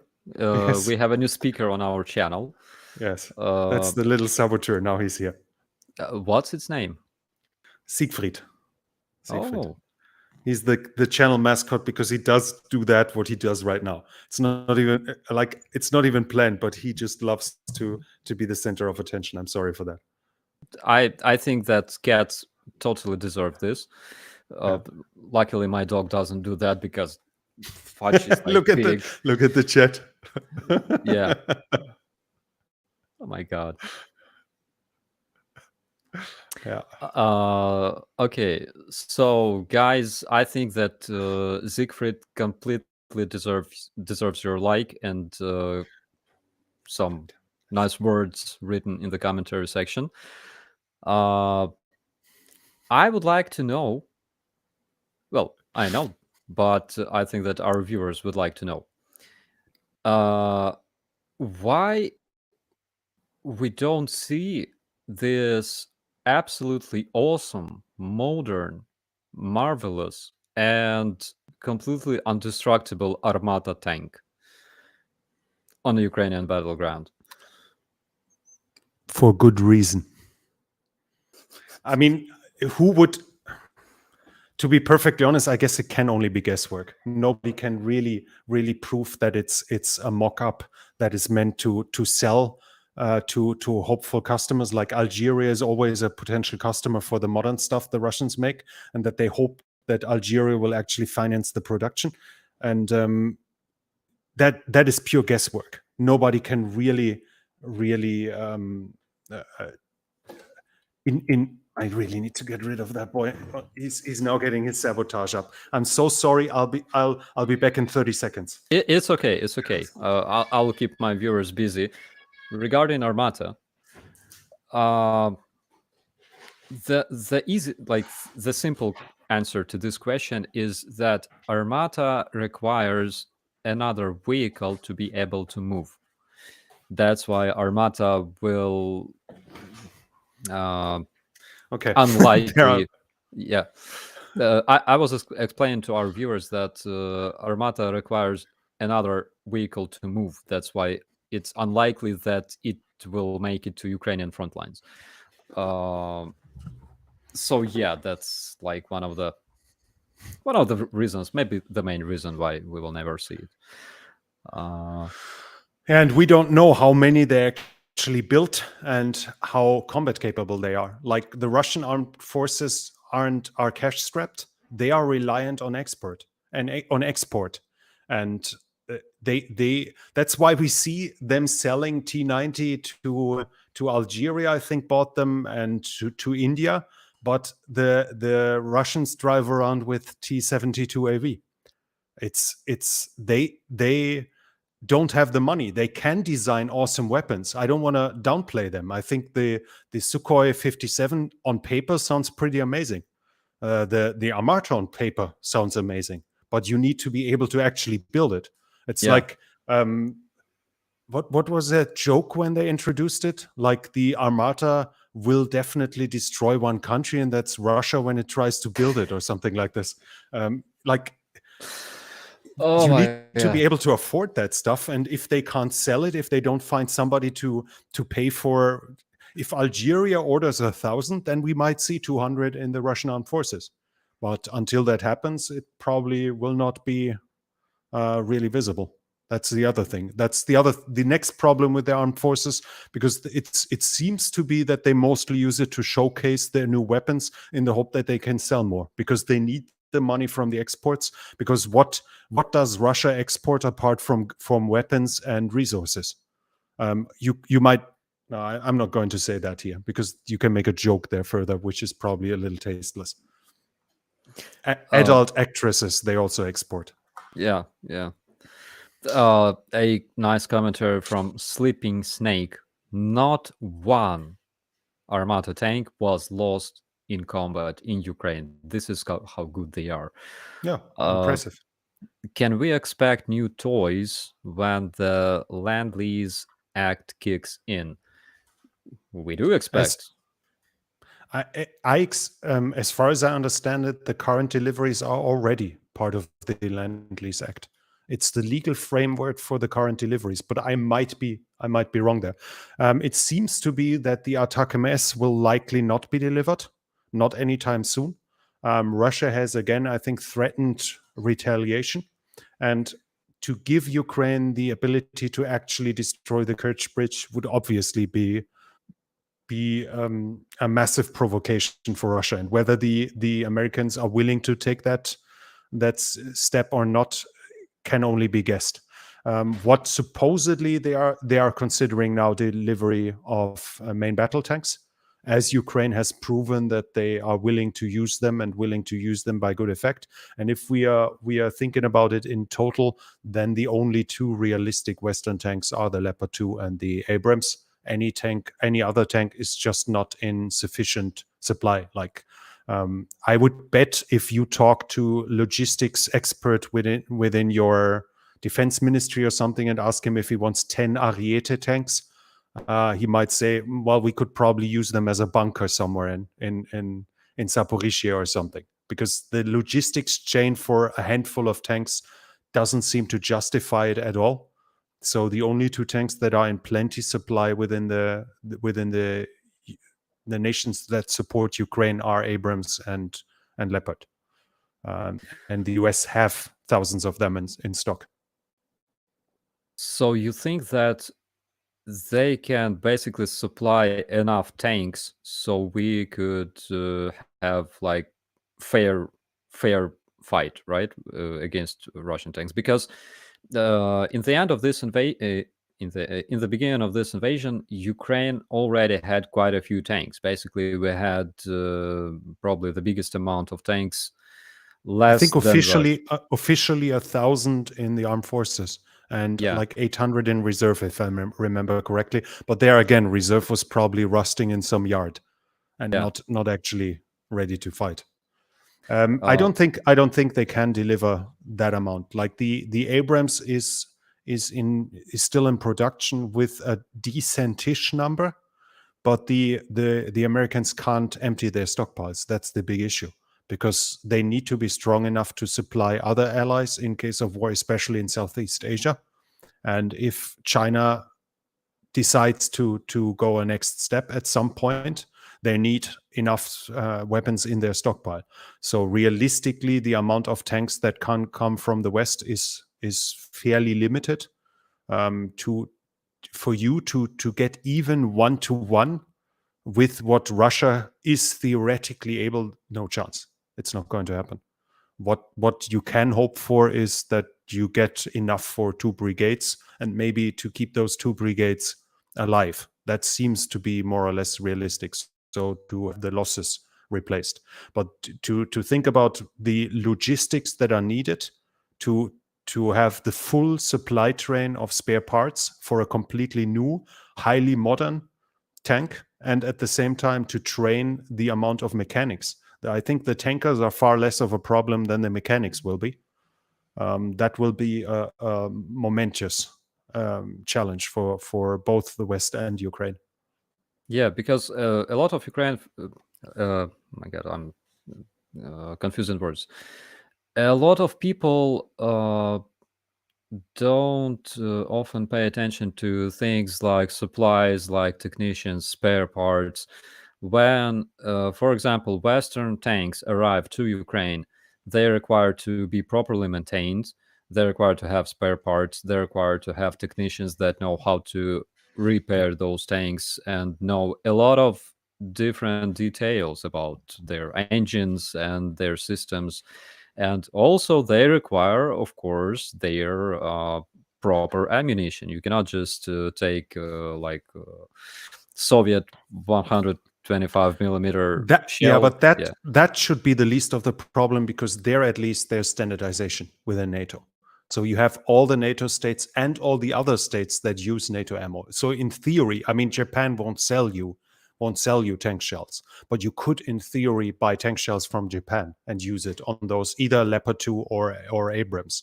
Highly likely, at least in theory, that should work. The Arjun has the same RH-120 cannon. So the amount of interoperability when it comes to shells should be the least of the problem. The issue is more the rest, and the challenge it requires is really should not be underestimated. yeah, yeah. Like I was talking literally from like my experience, let's say, because when Russians fled from Hostomel, they were running very fast in Mhm. March, in the end of March. They left us 100 boxes of shells, Mhm. 125 millimeter shells for tanks, Mhm. which makes it like 400 shells. as a gift. Nice. It was hilarious. But the other thing that also needs to be thought, like the maintenance on the front, it's just not repairs. You can take the example of the German Panzerhaubitze 2000, the self-propelled howitzer. Just to imagine the second gear doesn't work anymore because the driver Yeah. isn't too well trained. I mean, that's unpleasant, but unless you drive up a steep hill, you can probably switch from first to third gear and you more or less get along. In a tank that's on the direct front line, under fire from the enemy, that gets shot at with everything they have, it needs to work. Every small detail. So the requirement when it comes to perfection of the equipment is a whole level higher than it comes, for instance, to the artillery. Because you could argue, I mean, the Ukrainians are able to run tracked self-propelled howitzers. So why shouldn't they be able to run tracked tanks? Because the requirements are somewhat different when you're 15 kilometers behind the front line or you're actually the spearhead piercing into the opponent's front line. Yeah, I agree. Please ask Torsten for his view of Ukraine asking for archer systems.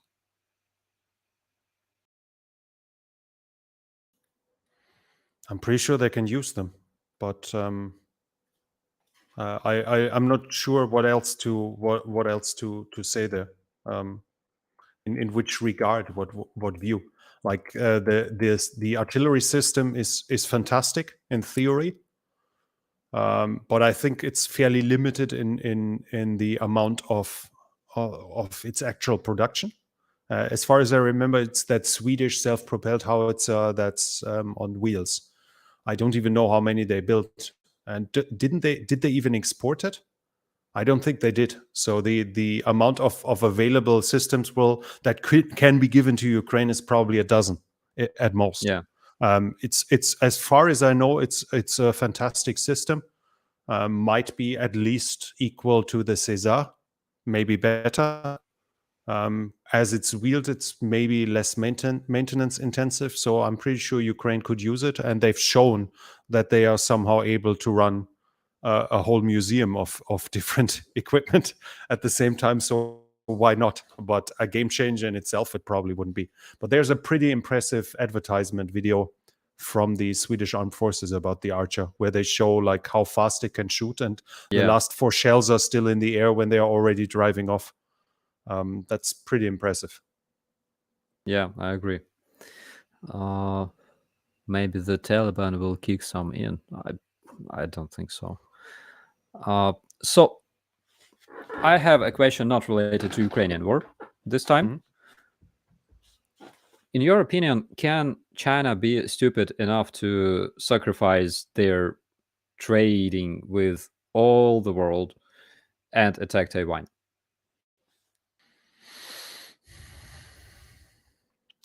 The issue with this is that any judgment in a question like this is coming from a certain perspective.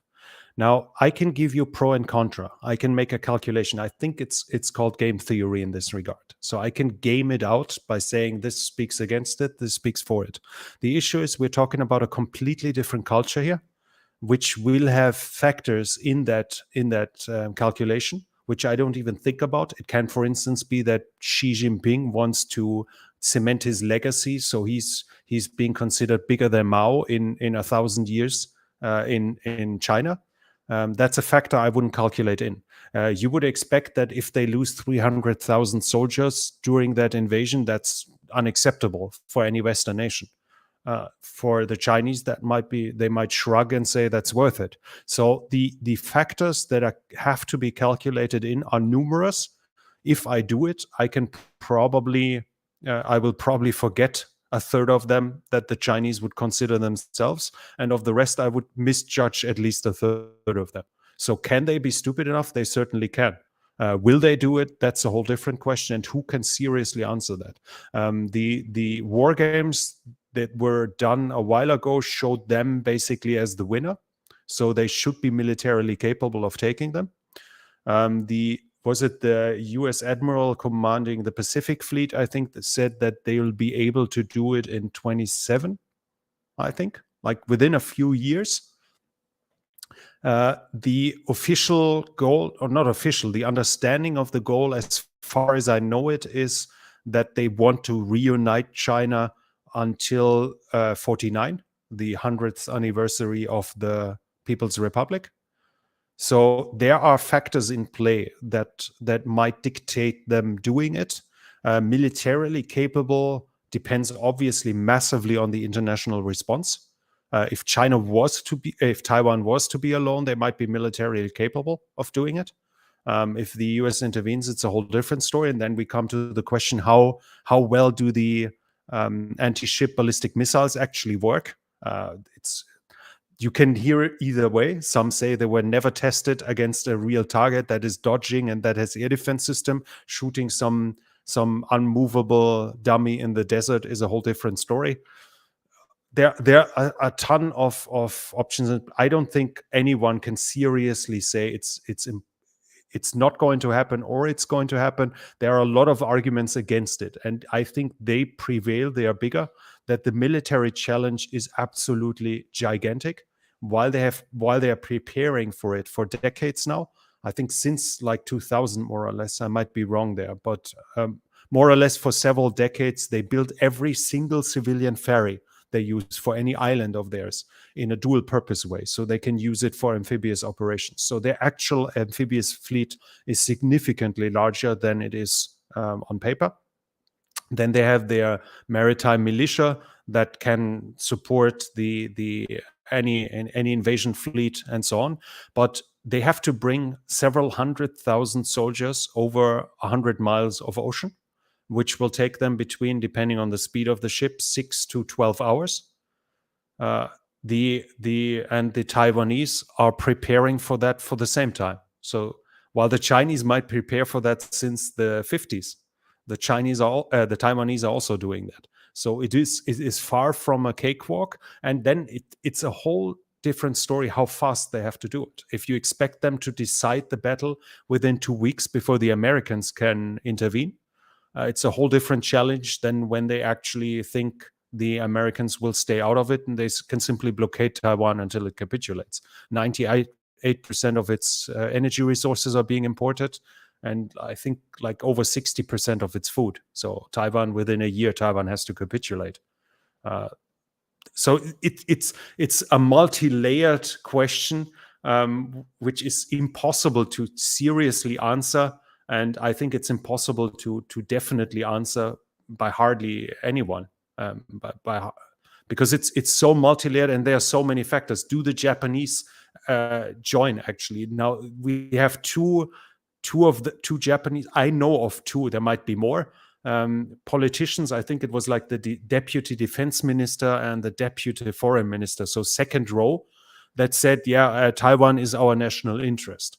So it's not really a promise of alliance, but it's hinting they might intervene. All of those are factors that add up. What do the South Koreans do?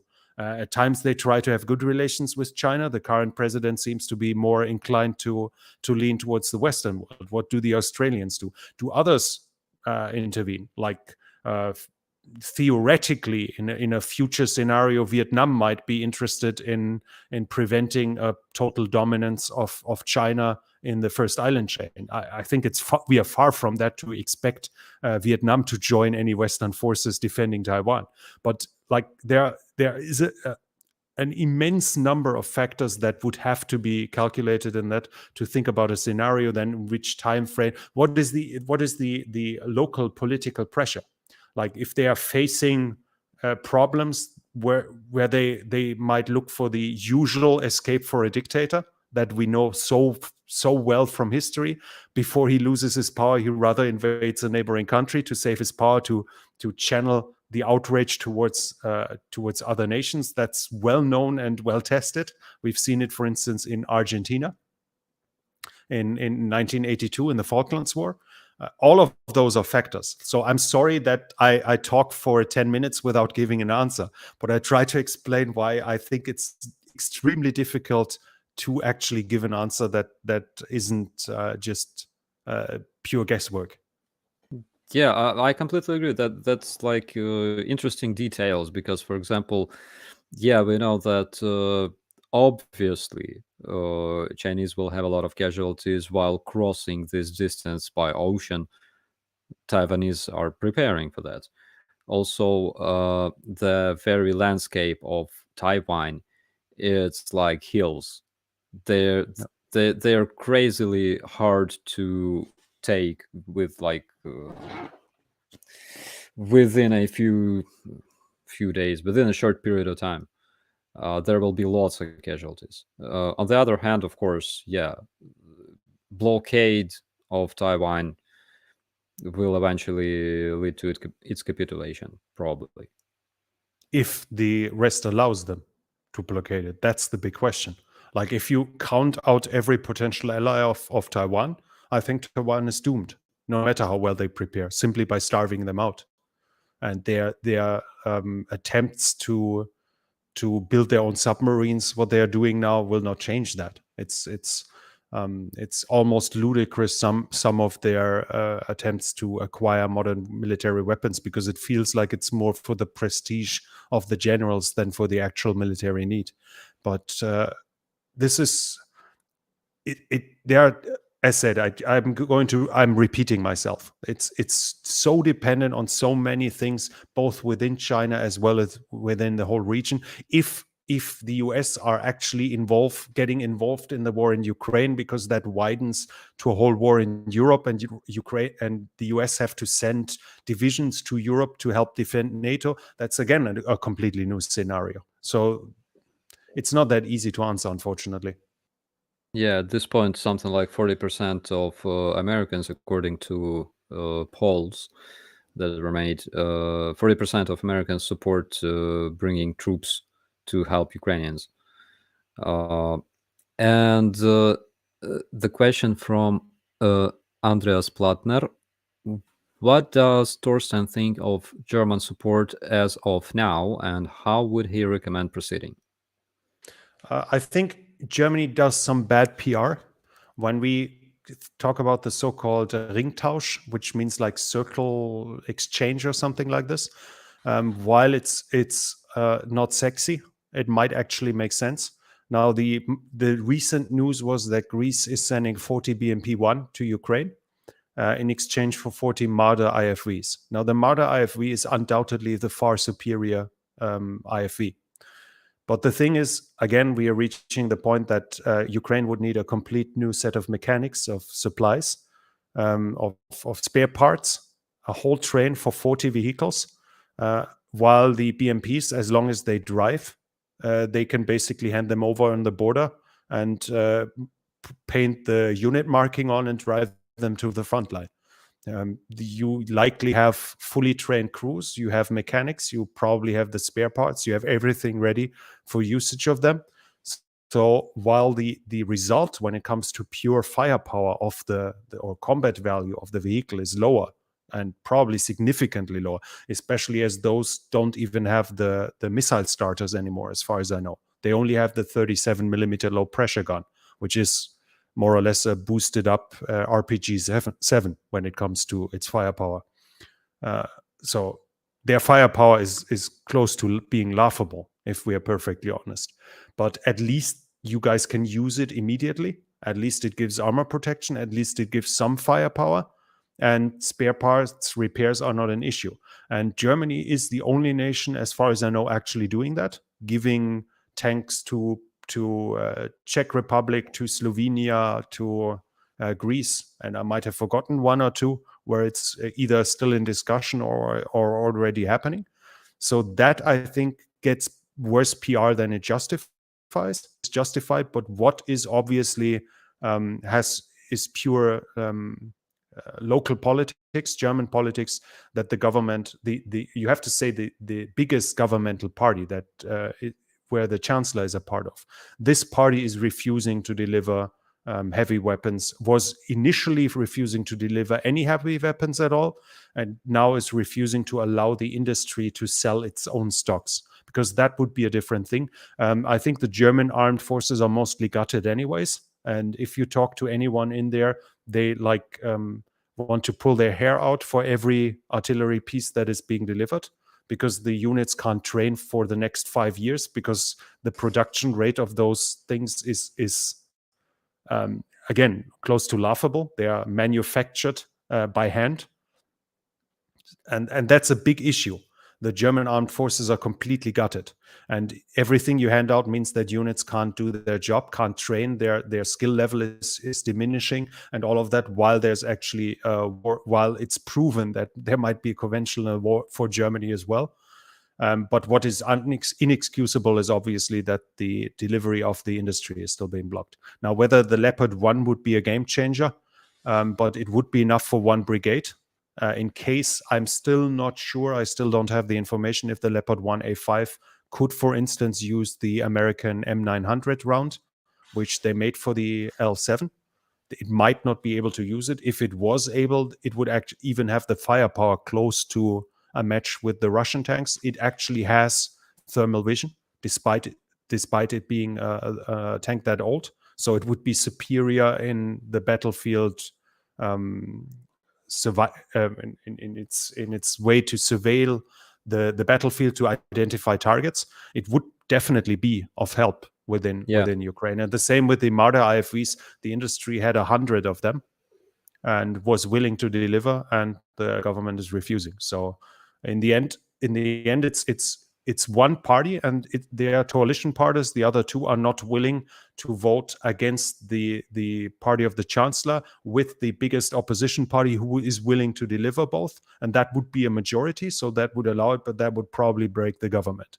So it's interior politics blocking everything there. And then you can talk about historical traumas, that probably the government is afraid that German tanks shoot at Russian tanks again, that things like that actually play a role in German politics and in German conscience. It can be smiled upon, but it is a factor in German reality. Things like that still play a role. And so it's not that easy to say, but there were options where the government definitely should have done better and could have done better. And when we think back that it was Sarkozy and Merkel who prevented Ukraine from joining NATO, then you could argue that maybe Germany has a small part in the creation of this conflict by making sure that Ukraine is not part of NATO, and thus immune from attack from Russia, basically. But that's again a political interpretation. Like a small off topic, we're talking about trained technicians, mechanics, and spare parts, and everything required by vehicles that are being delivered to Ukraine. How did they deal with that during like World War II? Because the land lease in times of World War II was much had a much bigger scale, right? Yeah, the technology was far easier. It's I guess that's the easiest explanation. If you have, everyone knows that a car from the 70s basically have a hammer and a screwdriver, and you are able to repair it. Try that with a car that's made in 2020. It's a whole different level when it comes to the equipment being complicated.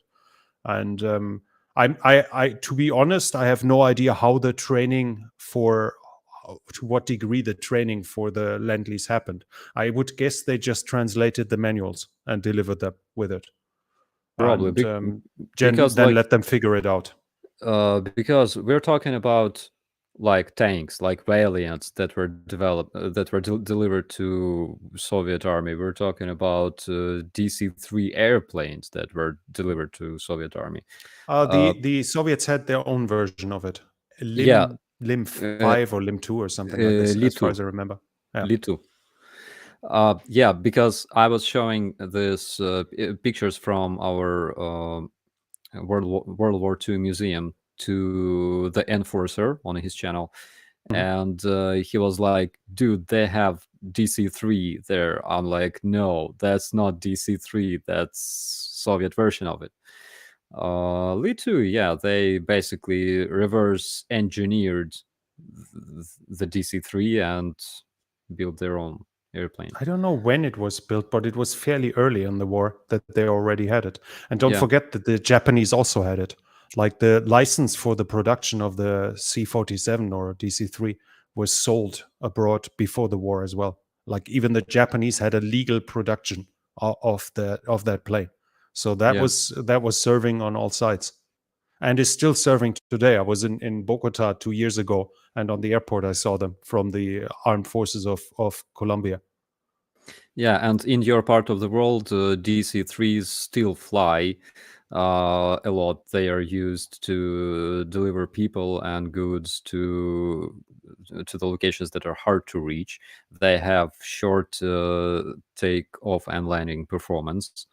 And There's an airline in the US that is still flying them too, towards yeah, Alaska, as far as I know. And a Swiss company is making them a little longer and giving them turboprop yeah, engines to Bustler. modernize them too. Yeah, Basler. Yeah.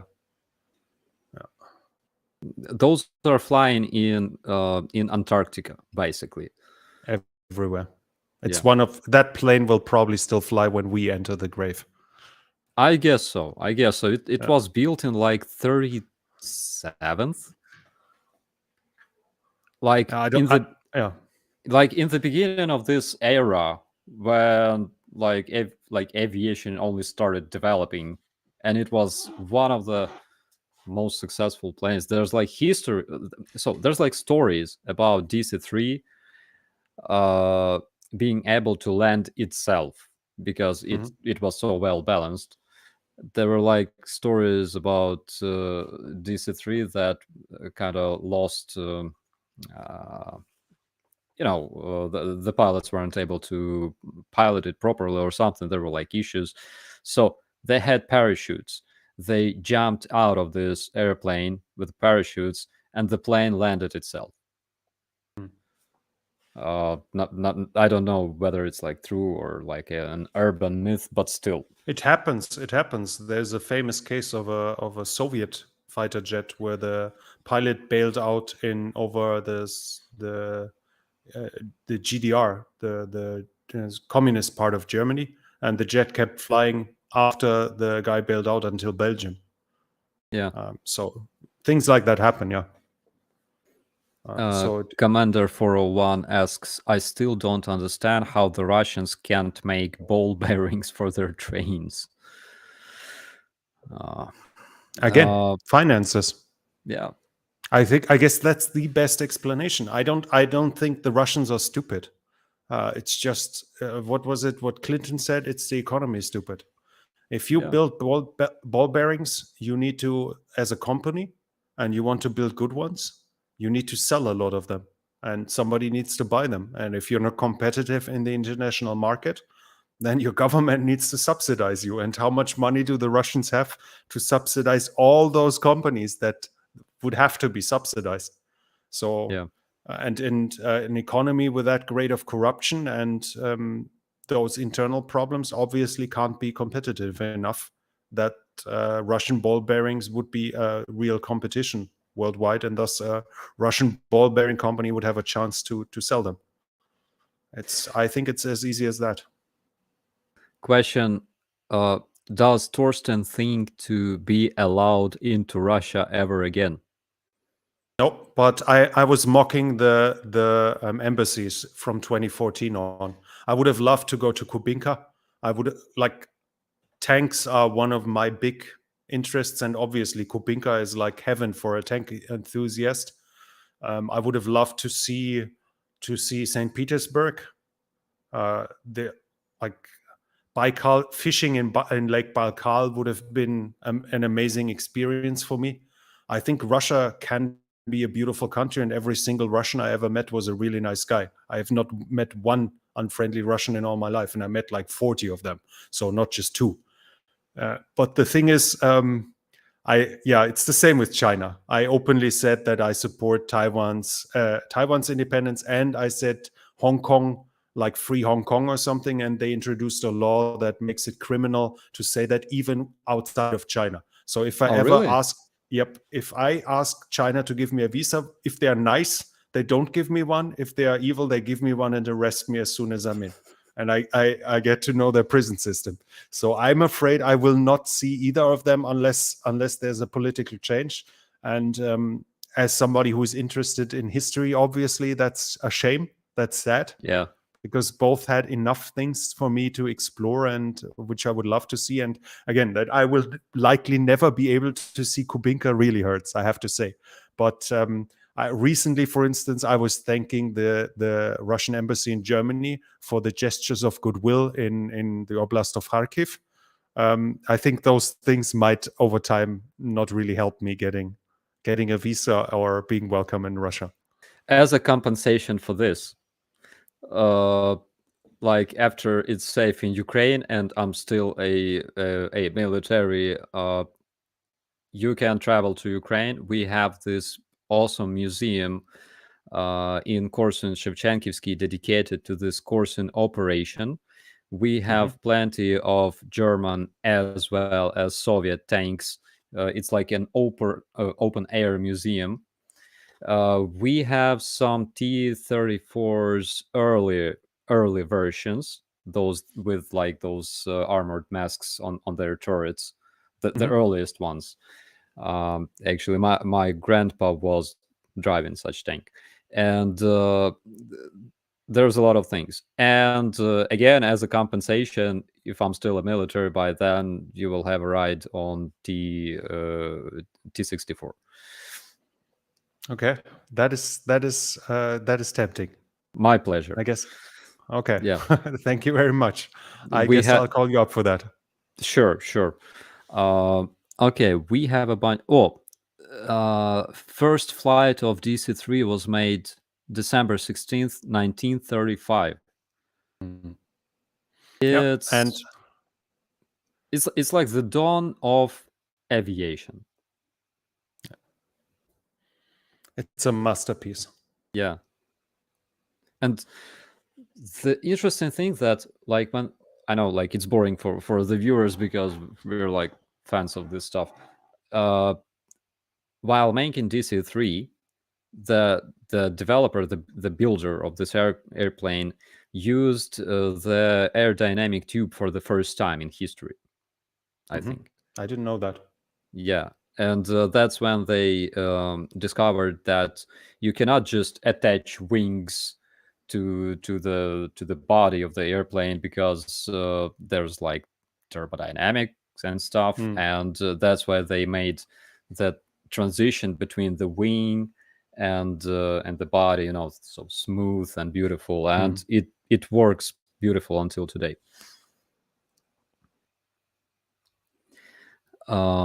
Okay, so let's check out the questions. Maybe you have already seen some questions that you would like to answer.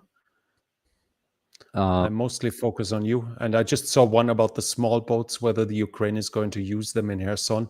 I'm not completely sure. I don't think they are really made for frontline duty, from what I've seen. But yeah, we used I mean, they're talking about things like Zodiacs. I mean, Zodiacs are perfect for infiltrations, for instance. Yeah. For that, yeah. We use plenty for of your them. invasions of the Zaporizhia power plant. Yeah. We used a lot of I'm like confusing words today. My English is so bad. We used plenty of those smaller bolts, for example, during the operation in Rubizhne and then Severodonetsk, because you have, like, when you move out from Rubizhne to Severodonetsk, you have to cross one river, then there's another river between Severodonetsk and Lysychansk, and we used plenty of them very successfully. My brigade was deployed in that region for like 4 months, and we realized that it will be like next to impossible to be able to defend that area successfully, because we had 9 or 10 battalion tactical groups, Russian battalion tactical groups, fighting against single battalion tactical group of the National Guard. So we pretty much knew that we won't be able to save this area from Russians. So then we understood that we have to move out as slowly as we can and inflict as much casualties to Russians as we can, which was basically a big success because according to what we were able to confirm, Russians lost 1,000 men dead in a close combat. And another interesting fact, you were mentioning NATO generals. It was in the beginning of the podcast. Yeah. NATO generals that were pretty much convinced that Ukraine can fight back. That is true because, again, since 2016, we participate in international military exercise like Rapid Trident, and I participated in such exercise in 2016 as a National Guardsman for the first time of Ukrainian history, basically. The Brigade of the National Guard was involved into such exercise, and we were pretty much successful. We had this wargaming. We were simulating the attack of Russian armored unit, basically armored brigade, and via JCATS, that software was used basically to modulate the situation, and it was successful. So we could successfully fight back, and it was like 6 years ago. So yeah, that's why. Yeah, I actually have the list here. It was, if you're interested. Yeah. Who said it fairly early? It was Lieutenant General Roland Carter from the German Armed Forces, General Wesley Clark, General Ben Hodges, Lieutenant General Mark Hertling, Brigadier General Stephen Anderson. Those were the ones I heard fairly early that said that, like, we're talking about the first 1.5 months, maybe 2 months. Those were generals in public saying Ukraine is going to win this.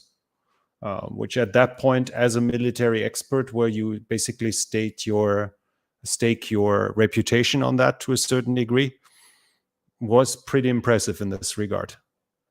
I would say that they were even more convinced than I was at some point, because again, a lot of people don't know that your morale plays distinctive role in being able to fight back and perform your duties. But in the army, you usually you don't think about such things. Like you are given your order, you gotta make sure you can accomplish this order and accomplish it efficiently, because if you accomplish your order losing all your squad, you're not a good squad leader. So yeah. Another interesting thing, by the way, regarding this Rubizhne and Severodonetsk.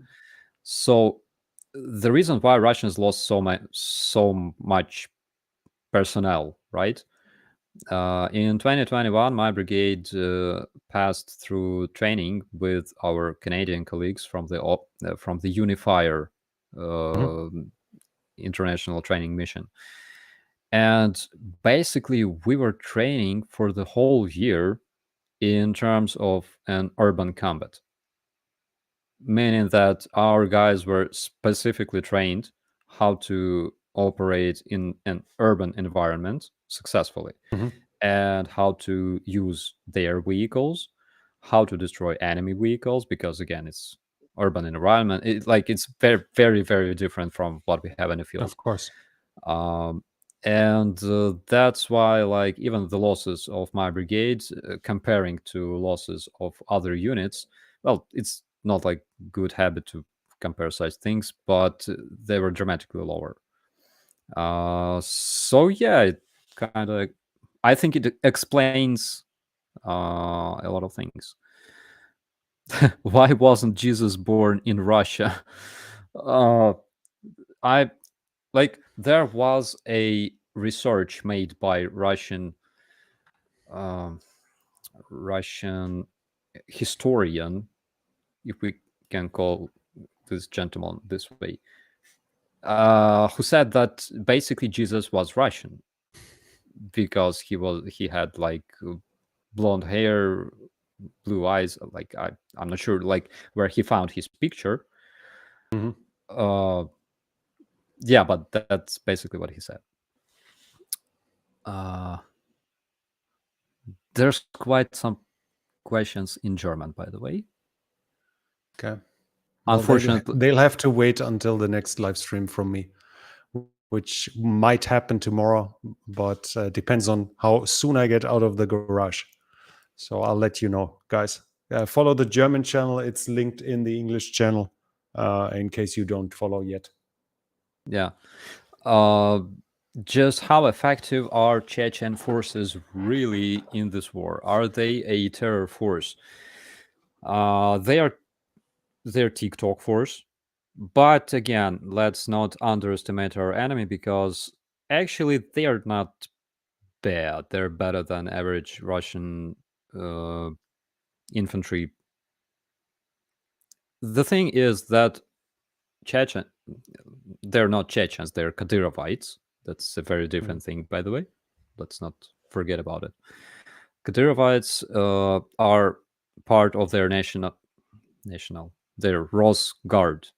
There's like a structure that is similar to Ukrainian National Guard, Rosguardia, uh, which is like a military force with some functions of law enforcement force, uh, meaning that they are not specifically trained to like operate in the fields and capture like towns and whatever. They're also trained how to just disperse crowds, use their riot equipment and stuff like that. By the way, we found a lot of those shields and rubber batons in Hostomel. Okay. Yeah, They were optimistic. they were overly optimistic, I would say. We still keep finding those rubber bullets. I have like a bunch of them here. Rubber bullets for dispersing crowds. Um, it's crazy. It's hilarious, but it's crazy. I mean, if you look at them, at least they have two advantages in comparison to the majority of the other Russian troops. That is equipment. They are usually really well equipped, especially for the Russian side. True. And they don't seem to lack motivation, cohesion. We see enough examples of the Russians, and at least it feels at least fairly unlikely that they show their morals in their propaganda videos. They show how motivated they are, and then when it comes to actual fighting, they leave each other alone and abandon positions. That doesn't feel like it's likely. But yeah, Rosgvardia is backwater. It's meant for area control. If something is an uprising against Putin, it would be Rosgvardia that's used against it. So, Yeah, absolutely. Yeah. They're not bad. So I talked to our Sergeant Jane.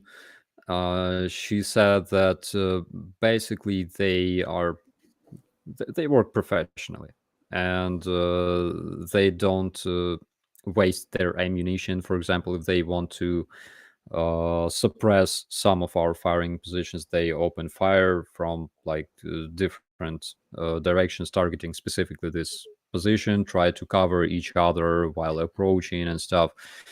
But she said also that there were cases, for example, when like in Rubizhne, right, our guys control some spot of Rubizhne. They know exactly that Russians keep control over those streets, and then suddenly they hear some kind of crazy shooting and like sounds of a crazily intensive combat deep inside Russian positions. Was it when they engaged the hostile traffic lights? Yeah, obviously, or those window curtains.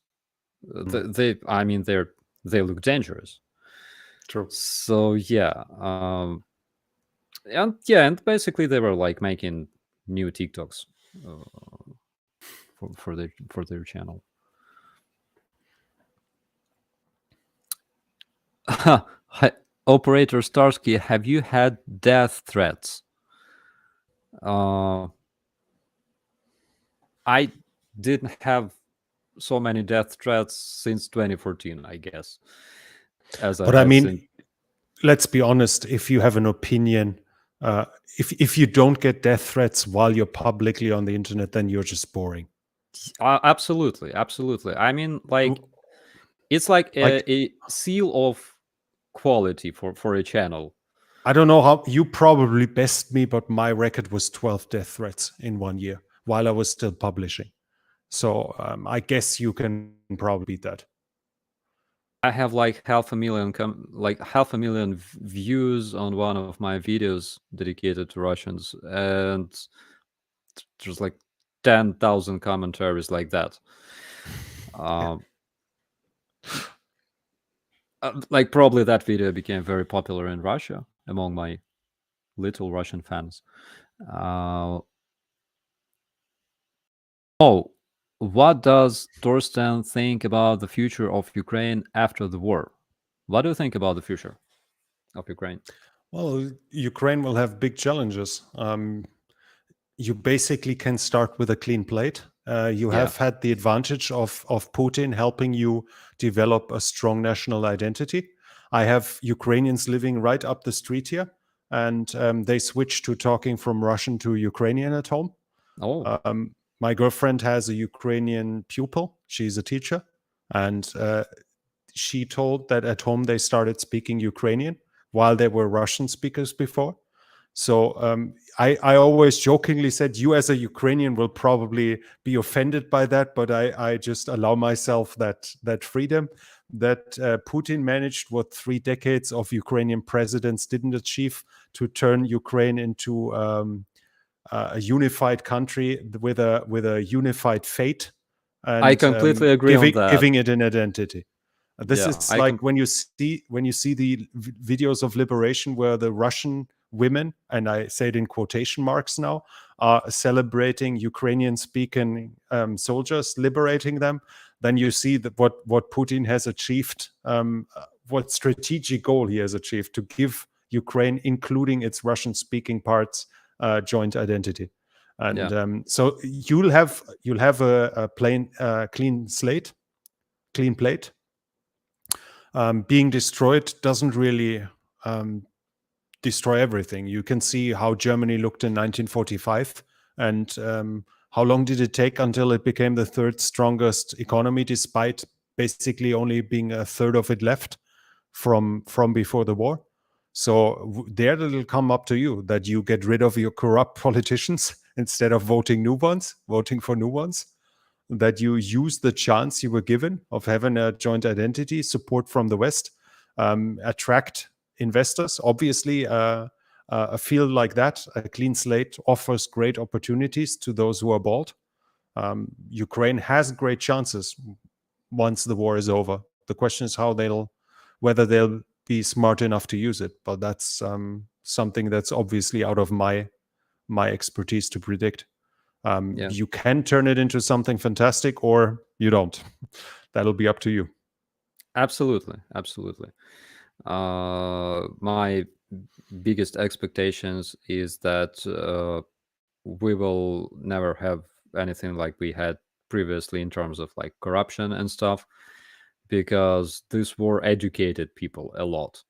And even though we still have cases, but I'm glad that we're talking about them, that we investigate them, that we're fighting against them. Do you know anything about the war crimes committed by Ukrainians? You remember that 4 soldiers that were shot, and that video where they got shot in the legs. Whether has that come to anything? Is there any perps identified? Is there any has the prosecutor turned up anything in this regard? Nothing at all. Hmm. I mean, like, none of those persons, of course, were identified. Um, but again, like, it's like Russian propaganda keeps claiming that like 50,000 Ukrainian and Russian people were killed in Donbass. No, like the usual. Yeah, that's the more ludicrous one. But I love the one which you can find like a lot, that people say Ukraine killed 14,000 people, and it's true. It was more or less 14,000, but including how many? 6,000 Yeah, Ukrainian soldiers. So you are so. But that shows how horrible you are. You even killed your own soldiers. yeah, of course. Like, We always do that. We have those suicidal tendencies. We usually bomb ourselves, stuff like that. yeah, Yeah, yeah. every Russian knows that defenders always do such crazy things when Russians attack. Yeah, you bomb yourself. But Yeah, I mean, to me, it is interesting because as I said, while I make no secret out of the fact that my sympathies lie with the Ukraine. It's still, for me, I try to be objective. So when there are cases of war crimes committed by Ukrainians, I report them. And I always emphasize that, first of all, there's a high discrepancy in the volume of war crimes that being documented. And then the difference is also obviously how a nation treats it.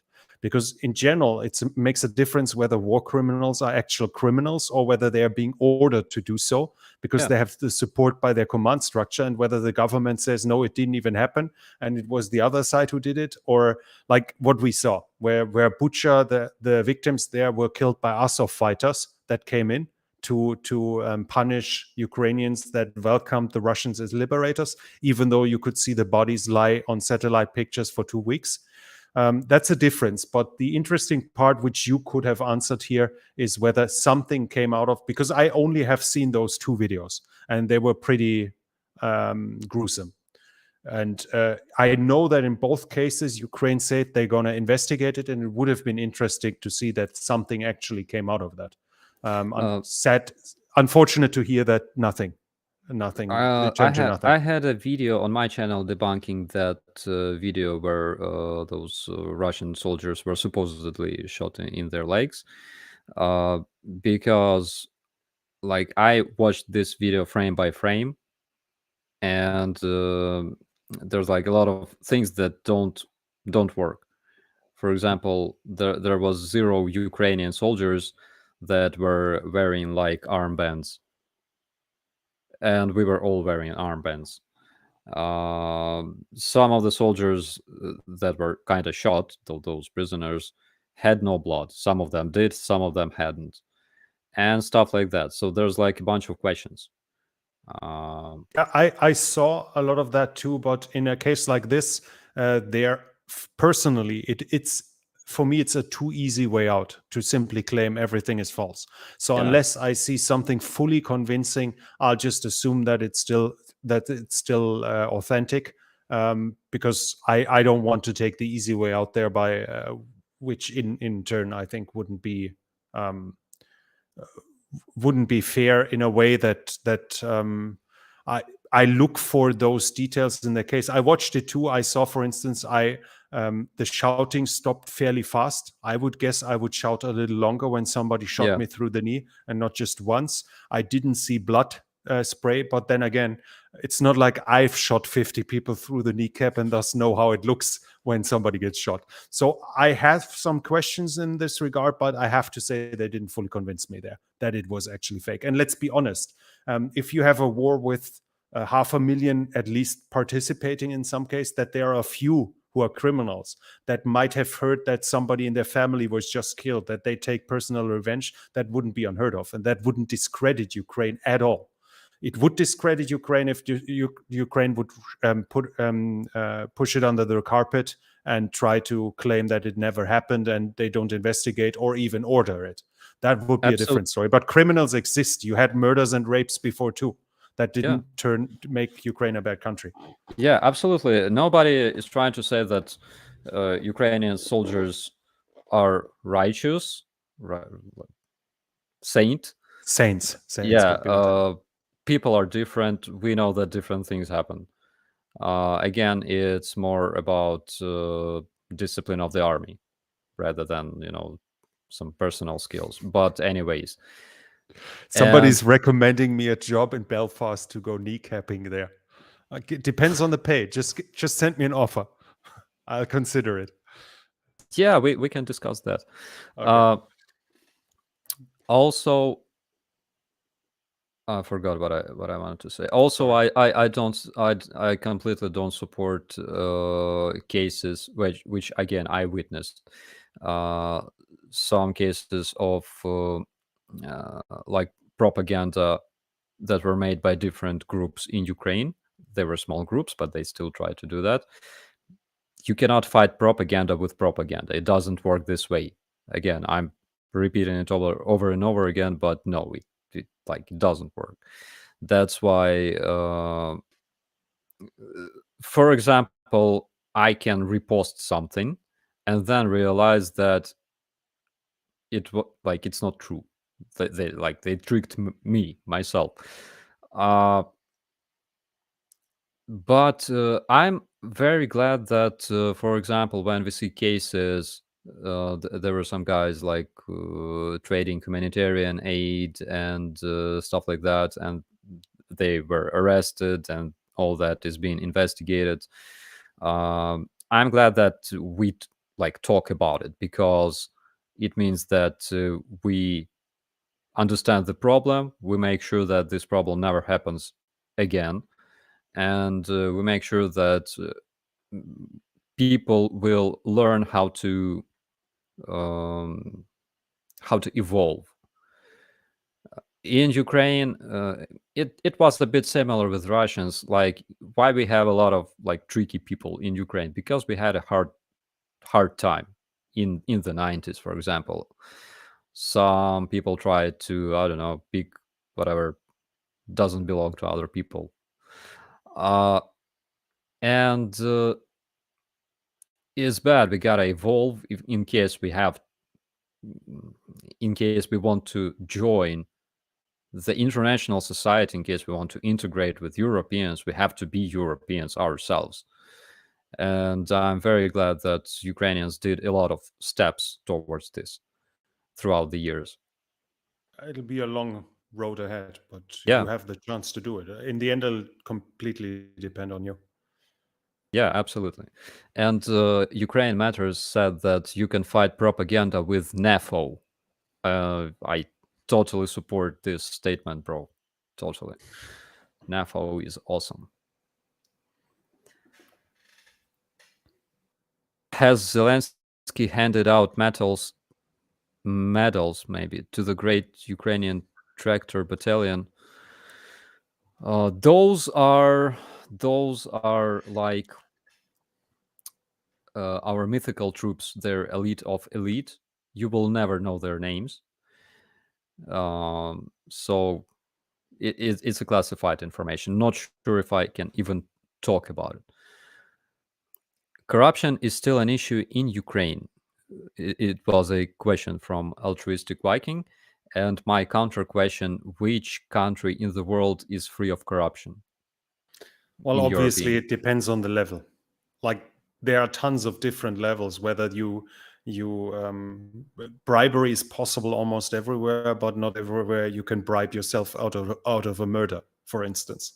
That is Yeah, possible in some countries. In some countries, you can bribe and become a member of the national police. So you get a police car and the card and the gun and everything, so you don't have to worry about anything. That's not possible in other countries. So the degree is definitely an issue, and if there we have to be honest. At least according to Transparency International, you're ahead. Ukraine is ahead of Russia, but to be perfectly honest, not that far. So there are things, but then again, like it doesn't have to be emphasized here. It's not like Ukraine's the righteousness, the justification for Ukraine's defense would suddenly be void if Zelensky is corrupt. Like what you will always find, that Zelensky supposedly is a billionaire and that he was in the Panama Papers and things like that.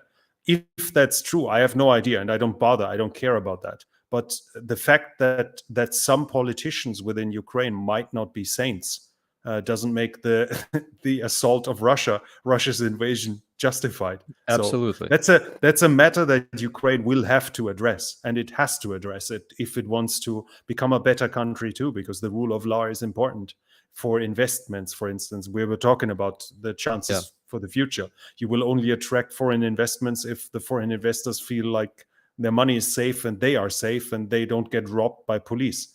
But when it comes to this war, it's clear as day that one side is in the right and one side is in the wrong, even if that one side isn't perfectly a perfect saint. Yeah, absolutely. Okay, I think that we can answer a couple of questions from our viewers, because we're running into a third hour of our... Why third hour? Almost a third hour of our stream. Time is passing. Yeah. So there's still quite a way to go in terms of this. You never stop learning and you never stop developing, in my opinion.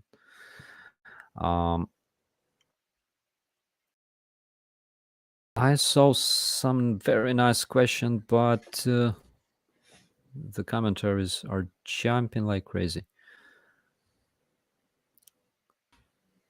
What is NAFO?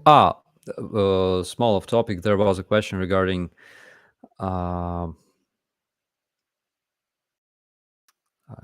my god, I lost it again. Just a second.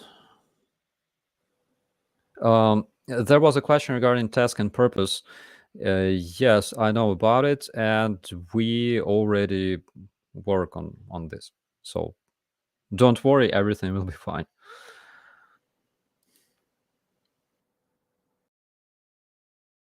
Tractor troops. What is the topic for the new skit? Torsten, what do you think about the skits, and what would you like to see in the new one? Skits? YouTube shorts. I'm, to be perfectly honest, I just use them for short announcements and I hardly watch them.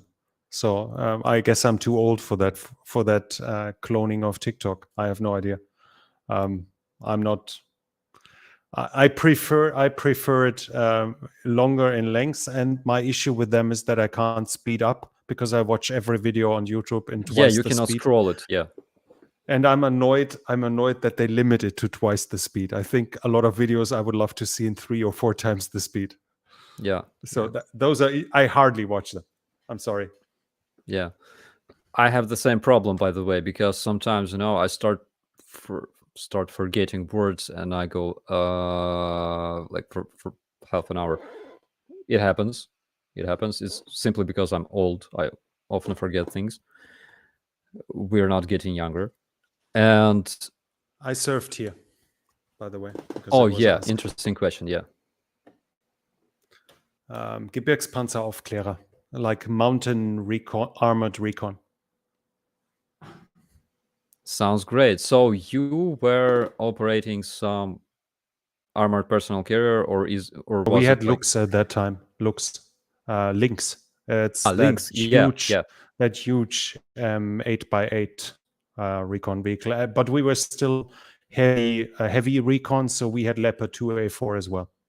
Mm-hmm. And inside of a mountain unit. Sounds great.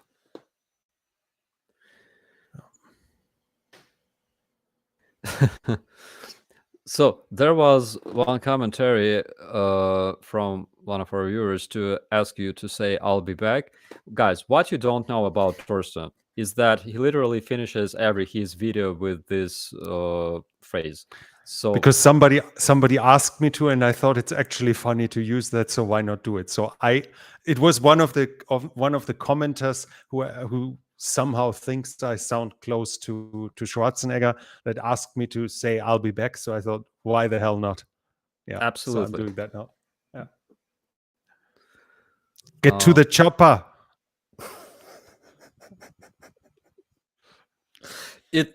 it sounded genuine. You understand that? But I try to say chopper, like more like him. I would say chopper. I guess it sounds different, but yeah. This one was good, by the way. Chopper? Chop. Yeah. Yeah. Like like when we make jokes about it in Ukraine, you try to mimic a German-speaking person who tried to like mimic English, and I could never do that, no matter how hard I tried. So yeah, so I have a small envy here. Okay, guys, I think that probably we must have some episode number 2 with Torsten. I'm happy to come back. Absolutely, it's my big honor to have you here. Unfortunately, like I don't think that people will be happy to spend like 3 more hours talking. Let's save some questions for the next time. But I'll be back. Absolutely. Thank you so much. I think we can call it a day. And we have discussed a lot of interesting topics, a lot of interesting details. I can say I'm very happy to have you here on my channel and be able to ask a lot of interesting questions from standpoint of a military and hear the answers from the standpoint of a military plus a military historian and an analyst. So I really hope that we will have more episodes because I literally enjoyed this stream. Likewise. Thank you so much. It was. We'll just stay in touch and make an appointment for the next time. Yeah, absolutely. Guys, thank you so much for advising us to have this stream. And as always, I'm very happy to see you with us. And I'm so glad that so many people support Ukraine. This is very important to me and to all of us. Thank you so much. Thank you, Torsten. And you have to say one thing. I already said it, but I'll be back. Awesome. Have a good night. Okay. Have a good night, guys. And we'll see you in the next one.